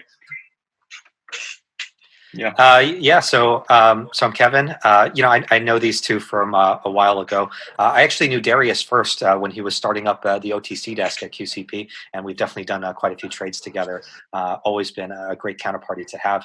And then Kyle at 3 Arrows. I think we met a while ago when you guys were, still I think right before I think you guys did the whole Deribit round, and which I'm an investor in. So really good to see all of you guys. I think we've all been in space for quite some time now, and love to get your guys' thoughts on just trading in general, and I guess derivatives is the big new topic in mind. Yeah, I think the interesting thing here is that I think even though we're all 3 of us are all in the crypto trading space, and it's not that big a circle, and there definitely overlaps between the 3 of our 3 firms. But at the same time, we have very, very different approaches to the space as well. So maybe that's a good way to kick off. Sure. Yeah. Why don't you go ahead, Kevin? Why don't you start? Sure. So, I think one thing that we do that's pretty distinct is that we're purely a quant firm. So, mostly, math, physics, stats guys. And, we try and approach the market in as systematic a way as possible. And what I mean by that is, I think there's generally different kinds of these quant firms. Some are pure black box and some are more gray box. I guess the ones where you see traditionally having 6, 7, 9 screens. They're manually adjusting the parameters in real time to their trading algos. That would be more on the gray box side. I think for us, much fewer screens. We're much more black box. Writing just a bunch of code, and we're never really changing the parameters up in real time. If there's some way to codify the logic of what we have in mind, we try and do it directly in the code without manual intervention. So that's sort of our approach. And I think I think within the space you have different firms taking after different traditional finance prop shops and hedge funds. I would say the gray box approach is more like SIG or Jane Street, and I think our style is more similar to Jump or Tower. So I think that's I think something fairly distinct about our way of trading. Definitely, I can build on that too. I mean, Kevin's bringing up a good point that prop is a spectrum. And the spectrum is from, let's say, ultra low latency, putting in the best tech, really just trying to make the microseconds, all the way down to broking. I would say that's the spectrum. And broking would be guys on a chat making a bid and an ask price. And then there's a whole spectrum in between as well. So for us, I would put us somewhere in the middle. Maybe Kevin's a little bit more on the automated side. Maybe we're somewhere a little bit towards the middle, where we're very involved in the borrow market, for example. Borrow is very much an OTC market. You're on chat, negotiating deals. And then on the trading side, we try to automate as much as we can. So we try to be algorithmic there, but we're not the fastest shop. We're not the lowest latency. We're not market makers for most spot or derivative markets. So there's something for everyone, and basically everyone has their own alpha. It could be the tech, it could be the people, it could be the OTC access, but prop is a large spectrum. Exactly, and I think Kevin's on one end, Kyle's in the middle. We are probably on the other end of the spectrum. We focus a lot on local markets, so we're very active in Korea, Thailand, Indonesia, Malaysia, and we're trading crypto in local currency. So we take a lot of local currency risk as well, and besides that, we are also extremely low latency, almost pretty much manual in terms of more structural trades on options, option strategies. Yeah, so I think pretty good, nice. Every part of the spectrum is represented in this conversation.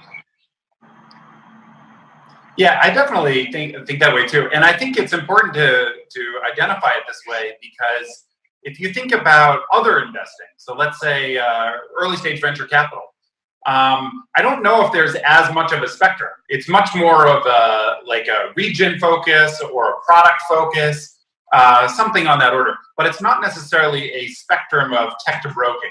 And prop in general is shrouded in a lot of secrecy, right? Because you generally don't have a lot of investors, so you're not openly advertising what you're doing, except if you are trading with OTC counterparties. And then you absolutely do have to, because you need to build a relationship, right? But yeah, I think that I like the idea of the spectrum, and we all fit in different parts, which is kind of nice. And also in slightly different areas. Yeah, and just jumping on that, Kyle, maybe you could clarify a little bit on your side. Are you guys actually running prop right now? Because I know that for ourselves and Darius, we do take outside capital. We do have investors. But for you guys, are you guys running prop, or do you guys have outside investors? So I set up the firm 8 years ago, and all my bosses set up hedge funds, pretty much, that left. The smartest guys did. That was the thing to do at a bank. And so I did the same thing. And I set up a master feeder hedge fund, regulated in Singapore. And we still have that structure. But we just, over time, realized that it didn't quite make sense to have lots of outside capital for the strategies we were running. So we actually don't run outside capital right now. We've thought about it, ways we could do that. I think I actually made a post yesterday that got a little bit of traction on Twitter where people talked about the difference between a borrow market and a high fee market. A lot of firms think about this differently. So some firms, they decide to charge very high fees. Like normal hedge fund fees are 2% management. That's 2% of the assets charged per annum, plus 20% performance over some hurdle. So like you make 50% return on capital, then you have to pay 10% as a fee to the manager, right? 2 and 20. That's the normal hedge fund fee. If it's capacity constrained, a lot of people will charge much higher fees. They'll say, okay, we're going to do that model, but we only can take 20 million of capital total. Thus, we can charge 4 and 40 or whatever they can get away with, right? And for them, the math is always that versus borrow. Like, what is your borrow cost and what is your fee? There are some nuances here in terms of investor protections and upside versus downside scenarios, but generally speaking, that's kind of what people's math looks like. And so when we did that math, we just, we came up with our solution. The returns are that high, huh? You don't want to share it with the investors. We did when we first started. We did when we first started, and we returned capital pretty quickly. Yeah, I mean, the dream and prop is to run your own capital someday, right? And Definitely. To get to that point, there's always something more you can do, right? To get to that point, sometimes you have to take investor money on a 2 and 20. Sometimes you can charge higher fees. Sometimes you can do it as a borrow. It's kind of a mix. And you actually have some very interesting share classes in your fund that I think are quite innovative for hedge funds. And I think you've done a particular angle on that one. Yeah, definitely. And I completely agree with you that I think it all comes down to the opportunity cost of capital. If it's cheaper to get borrows, then, why take on more investor capital? Investor capital could be really expensive. Maybe they're taking 80% of the upside, 70% of the upside. So if the borrow is like 10% annualized, I mean, if your returns are good enough, it never makes sense to take on more capital. It's always better to take a borrow. So completely agree. Yeah. Depends on your Sharpe ratio, how much you're making, what your downsides are, how much you have versus investors. There's a bunch of math that goes into it, but at the end of the day, it's just incentives and and a negotiation with investors. Definitely. And how about yourself, Darius? How do you think about capital allocation and just figuring out where to source it from, opportunity cost, that sort of thing? Yeah, just to clarify, we actually don't have outside capital. It's okay. as well. Yeah, but no, I completely agree. And the reason for this, I mean, just to sort of segue into this topic, right? The reason for this is that you're right? Investor capital is actually the most expensive form of fundraising from our perspective. If it's 80-20, you're giving away 80% of the profit. Is insane. And something to touch on what Kyle mentioned as well, that with crypto, the biggest concern was actually not cost of capital. The biggest concern was capacity constraints.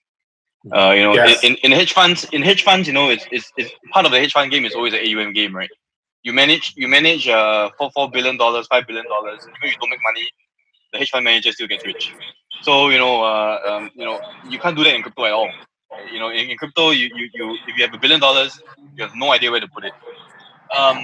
With that said, the landscape 2-3 years ago and now, in terms of capacity constraints, I think it's vastly different. I think the growth has been exponential, whether it be options, perps, futures, even DeFi, right? I mean, the capacity has grown a lot, and I think we're going to start to see exponential growth in terms of capital allocated into the space.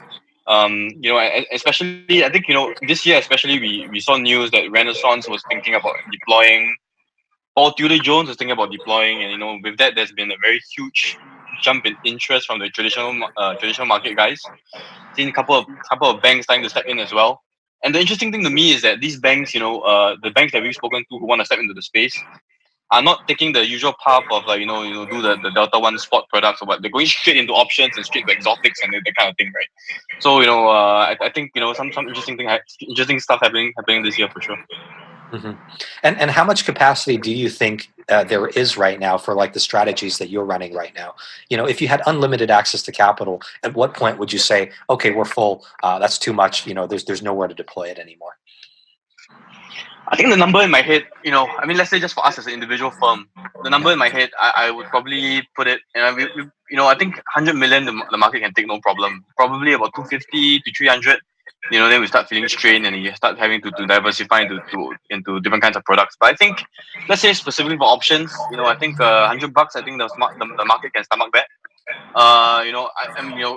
I think Kyle can answer this as well, and he's in the boring lending side. I think that probably has been the most scaled up section of the crypto space in terms of products that are similar to traditional markets. I think that space has grown a lot, and the sizes are very institutional. I'll probably let Kyle take a bit more on that. Yeah, one thing I would fill in this is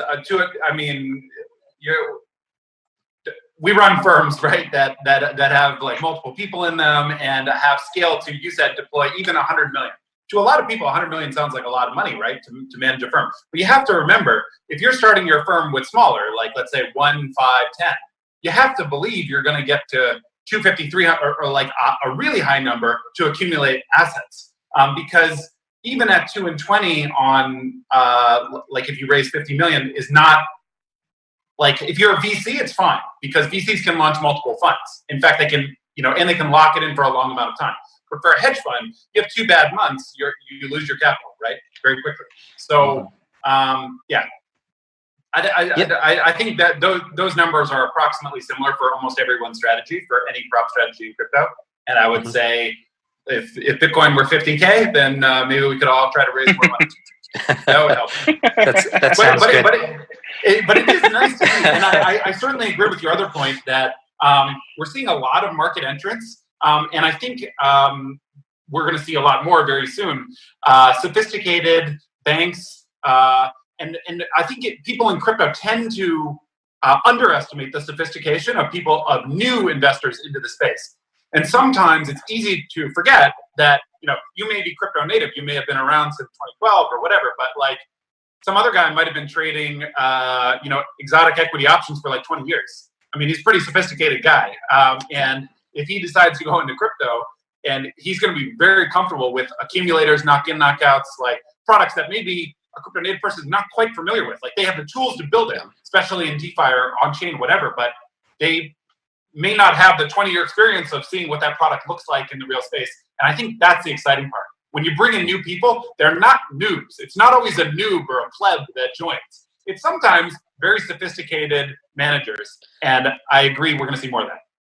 Yeah, I completely agree with that, Kyle. I think, the real competition is yet to really come. You look at all these prop shops out of Chicago, there's plenty of smart people in the world. It's just, one of the reasons they haven't come full force into crypto yet is just because the market isn't big enough for them, right? But when they do come full force, I mean, with the infrastructure that they've built out, with the experience that they've had over the decades, certainly that's not going to be easy. And I think the game only gets harder over time.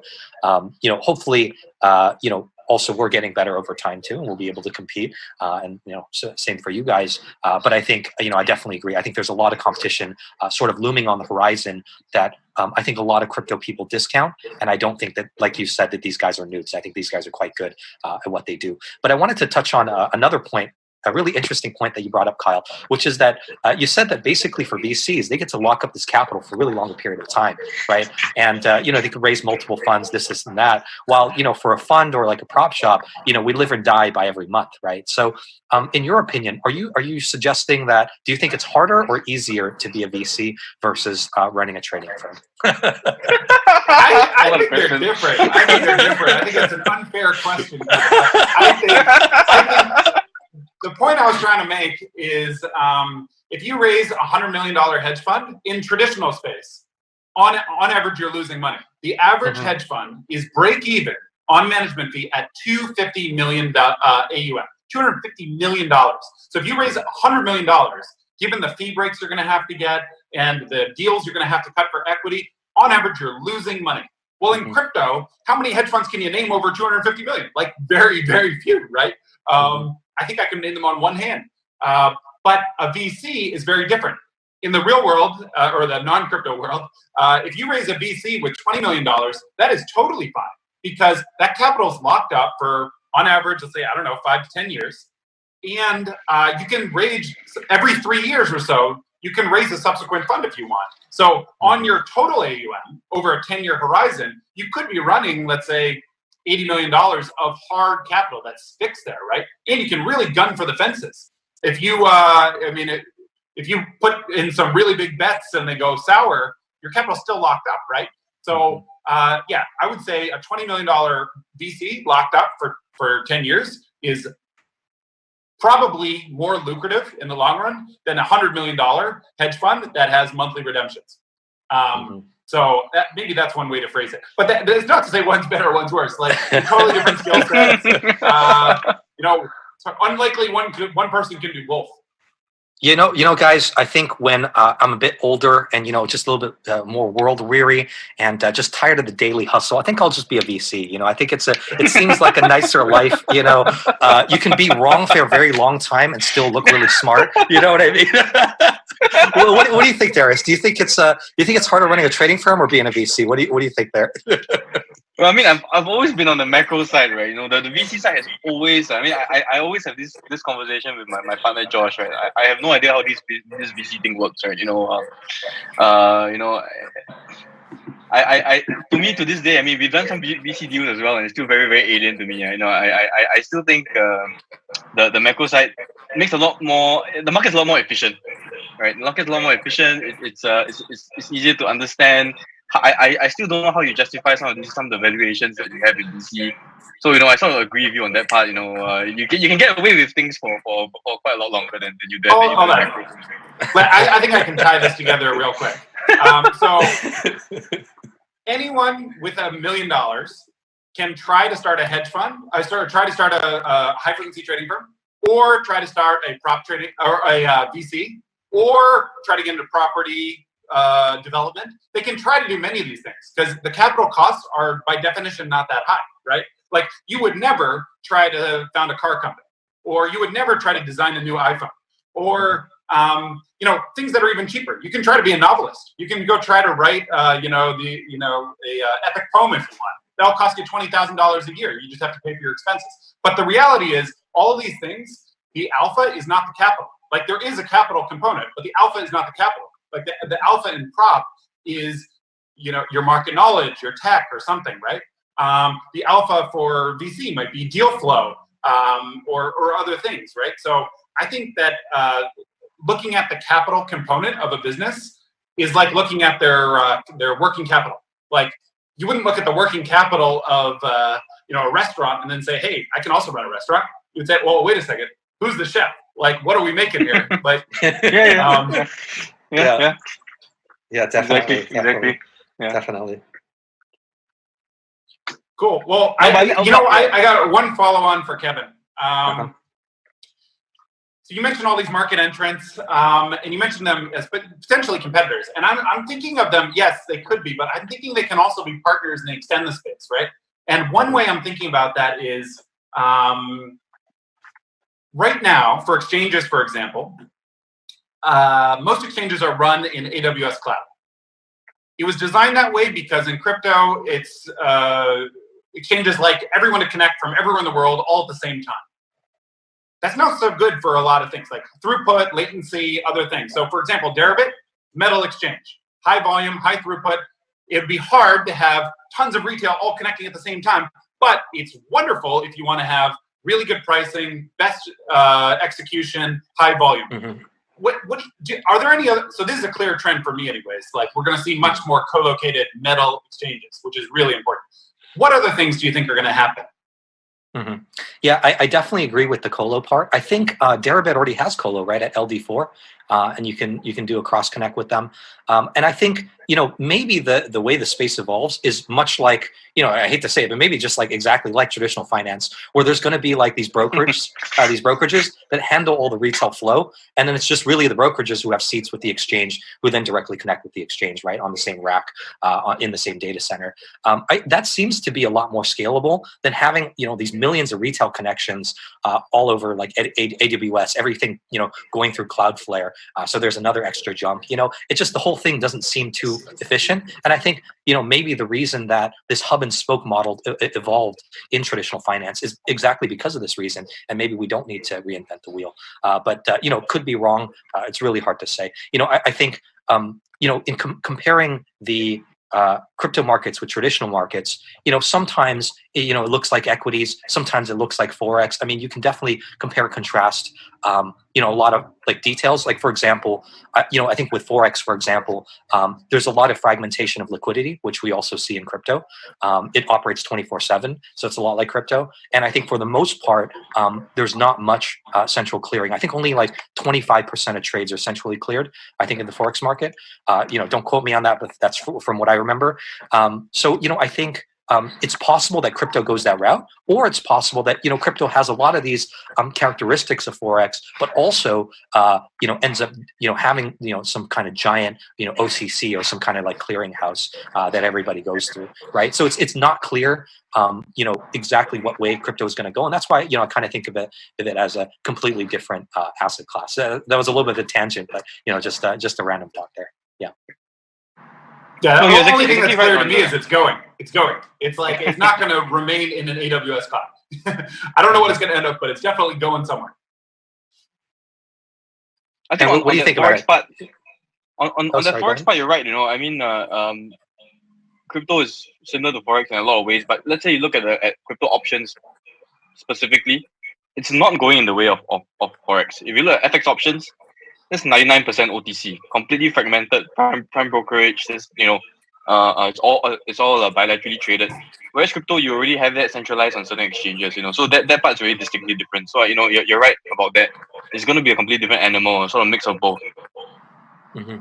And how much room do you think there is for, let's say, multiple options exchanges in crypto? Deribit right now, being the market leader, extremely dominant in open interest and volumes.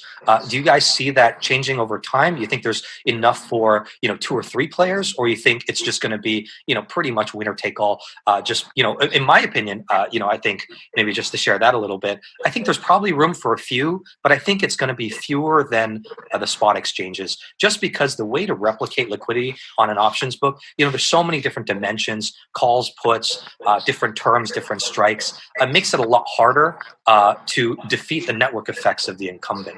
But I don't know, maybe I could be wrong. What do you guys think about that? I think of it as a funnel, actually. I think of it as a funnel where liquidity is tranched. So if you open up a Deribit screen right now as a retail person that's never traded an option before, it's going to be a really uphill battle for you to figure out how to trade options. But if you were to open up Binance's platform, they have options. It's a mobile app. You can't trade it on the screen. It's a mobile app only, and you can only buy. But maybe if you're a retail guy, that was easy for you because you already had a Binance account and you only wanted to buy anyways. Who knows? And so that's a new user. And there's a couple other examples I could give too. But basically, liquidity could be tranched because different exchanges could go after different kinds of clients. But at the end of the day, if you want to trade high volume, low latency, all cross margin to one account, because if you trade a call with a client on one strike, you might hedge with a different, and then you might delta hedge that too, and you need all that collateral in one pool with the best liquidity. I think that should be one place. That is the most efficient way to do it. If it were 2, I don't know, maybe there's a one that's better suited for one time zone, one for another, but it would be more efficient to have that as one. And I see it more as a funnel. And I think, just to add to what Kyle said, the current situation is exactly that. If you trade on CME, the risk is getting cleared on Deribit. If you trade on OKX, that risk is exactly being one-for-one being cleared on Deribit. So the funnel is the case right now. But I would say, in terms of the coin-settled, unregulated exchange, Deribit will retain dominance there, 100% for sure. I would say in that little tranche funnel, right? Binance might launch their options product, or various other exchanges might launch option product, and that will funnel to Deribit. What I think is a critical tranche will be the regulated exchange, right? CME has started to take up a lot of volume, and I think that trend will continue as well. It will still come to Deribit, but there will always be a whole tranche of people who can trade on CME but cannot trade on Deribit. So I to answer your question directly, if you're saying 2 or 3, I would say, you know, maybe Deribit plus CME plus maybe one more. But you know, with that said, Deribit is still very, very dominant in terms of what we are seeing, where the flows are going to. Yeah, Darius, you know, I think you bring up a great point that, you know, really all of this other options volume across all these other options venues outside of Deribit, a lot of that is being crossed on Deribit, right? So like how much organic volume do you think there is outside of Deribit, right? I mean, there is a whole bunch of other volume, but how much of it is actually organic versus how much of it is just people, you know, de facto or literally cloning over liquidity from Deribit? What do you think the actual market share is right now of Deribit? So I would say I would use our own flow as an example, right? On our book, I would say 25% is crossed off Deribit either internally or with other venues, but Deribit easily takes up 75% of the volume. So I mean, using our own flow as a sort of guide to the industry, I would say 75 to 85%, easy. Hey, Darius, a bunch of people have been for a long time talking about an OTC clear.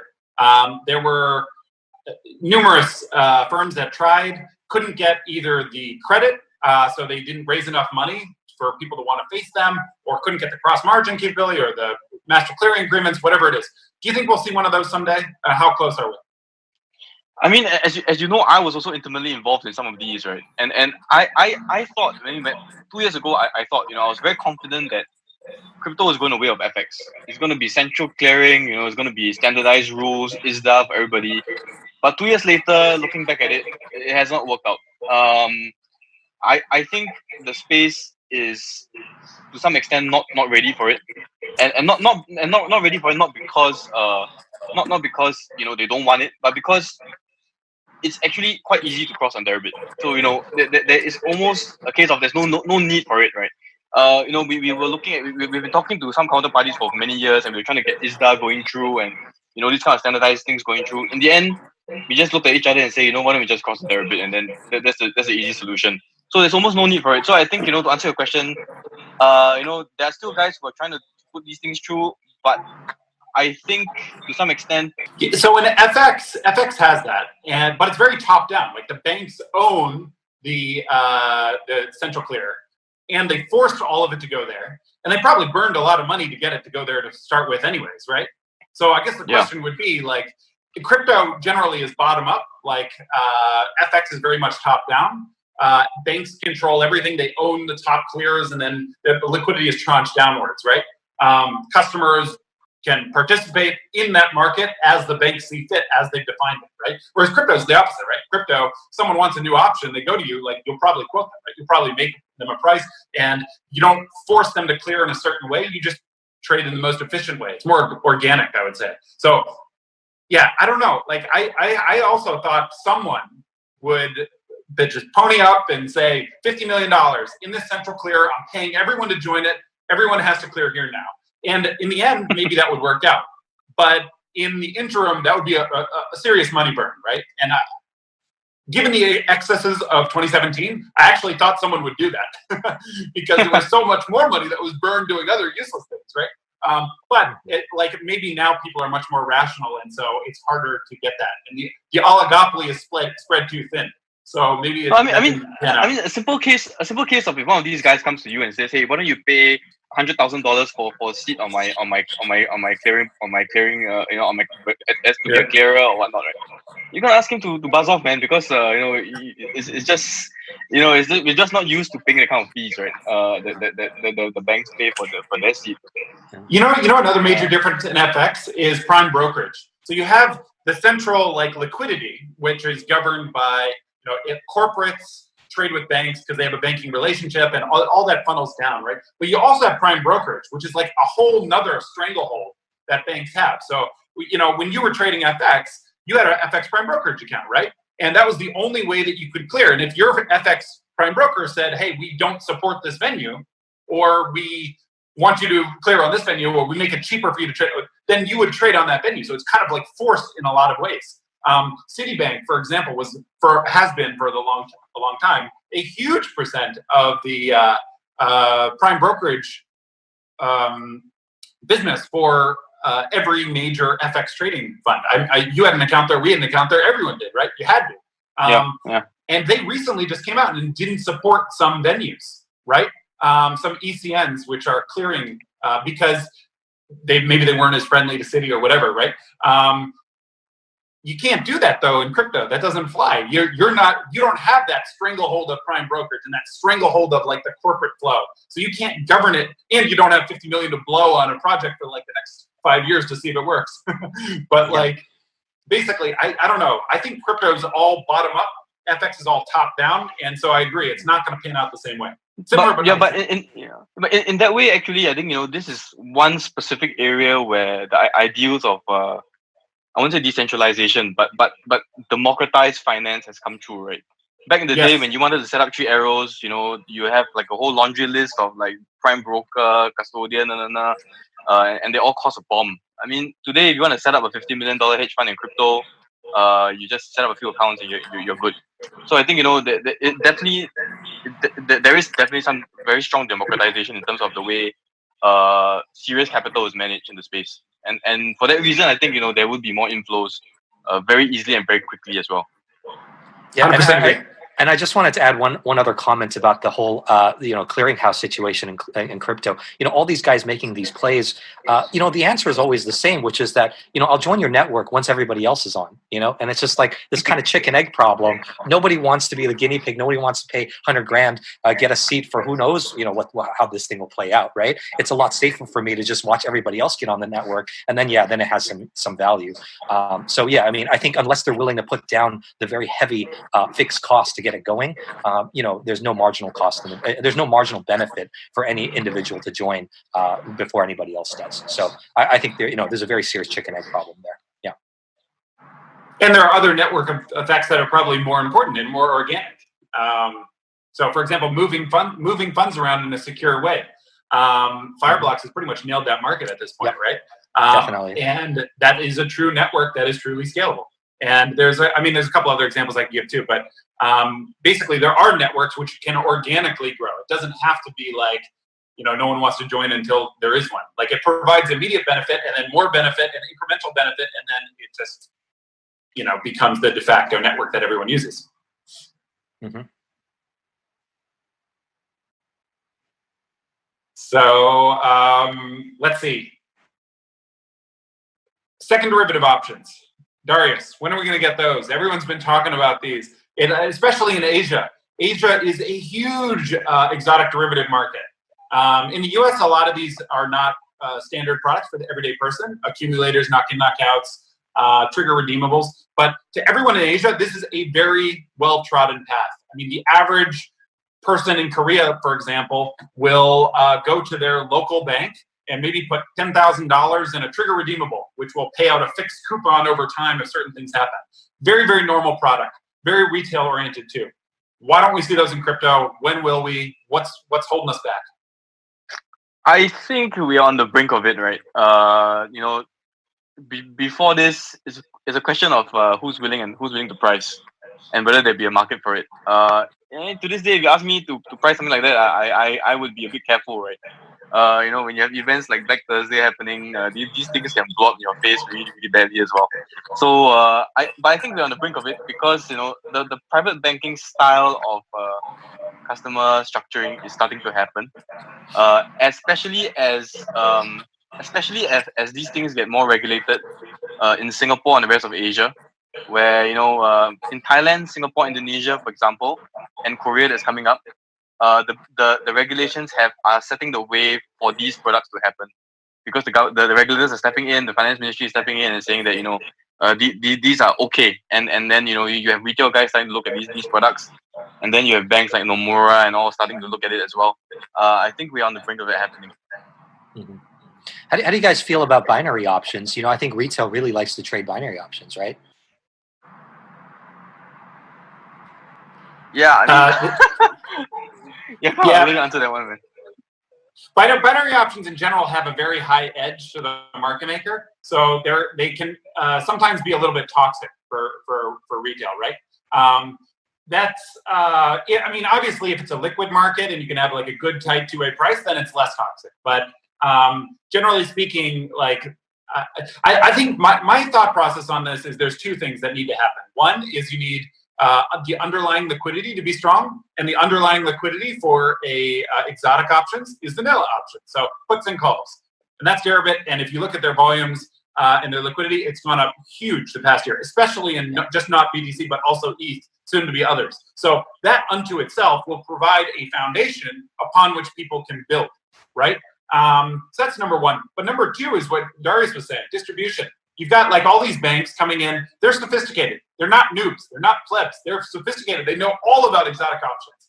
And they know how to pitch it and commercialize it in a way that it's hard for someone to organically start with. Like if I approach someone for, an accumulator, it's going to be hard to convince that distribution channel like to go well. But if you're talking to Nomura or whatever, they can absolutely push that distribution channel because they already do for so many other products, and it's huge. It's a massive market, right? So if they can do that, distribution, and you have the underlying liquidity, I think that solves it. But yeah, we just haven't, like, we're at the beginning stage of it.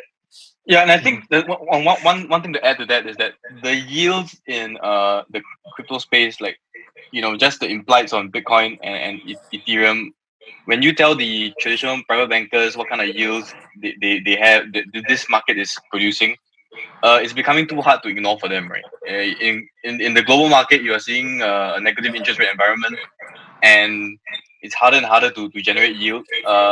This is sort of like a little untapped island for them, and they're all going to come hungry very, very soon. Mm-hmm. And just to touch on something that you said, Kyle, I found very interesting, and this is sort of more of a philosophical question for you guys. Kyle, you mentioned that with these binary options, the edge to the market maker is really big, and I agree that's the case. Now, for the most part, a lot of these retail guys, they want to speculate, they want to gamble.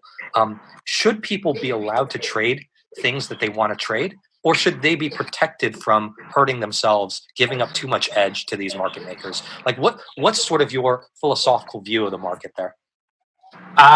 It's very philosophical, I agree. And my philosophical response to that would be, we in crypto self-govern ourselves. Largely, we do not have regulators. Largely, we do not have, big risk departments that are telling us what to do or what not to do.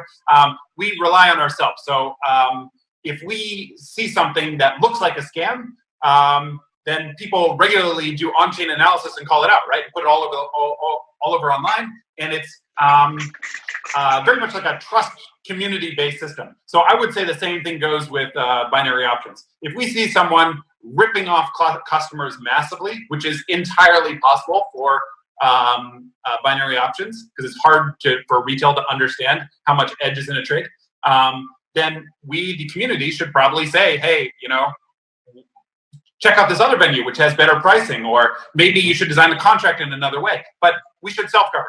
That's the whole point of crypto, and I think that's the way I would think about it. And I think through competition over time, the edge will diminish. There'll be more competition between market makers. Yeah. That sort of thing. Yeah. 100% agree. Yeah, I completely agree with you guys. Nothing to add to that. Cool. Well, I think we're almost at our time limit here. But oh yeah. How do you want to close off? How about we all just go around, maybe just give one trading tip that maybe we wish we knew when we first started trading. How about something like that? Sounds great. Specific to crypto, right? Specific to crypto, or in general, however you guys want to do it. Here, I got one right now. I'll start. Your first trade should be to buy Bitcoin. It should be either to lend Tether, or it should be to buy Bitcoin. Those should be when I say lend Tether, I mean lend dollars. Those should be one of your first two trades. And when you're lending, you should be lending it to a large intermediary, someone like BlockFi. If you are and if you're buying, you should probably be buying on as the largest regulated exchange you can, something like Coinbase. You should be buying Bitcoin. You should not try to make 10x. You should not try to buy something small. You should not try to do an hour of research online and then put your money in a startup. You will get burned. You are new. You should recognize that. People have been in this for a while. If you don't follow this rule, you're going to end up buying the top of a pump or something else.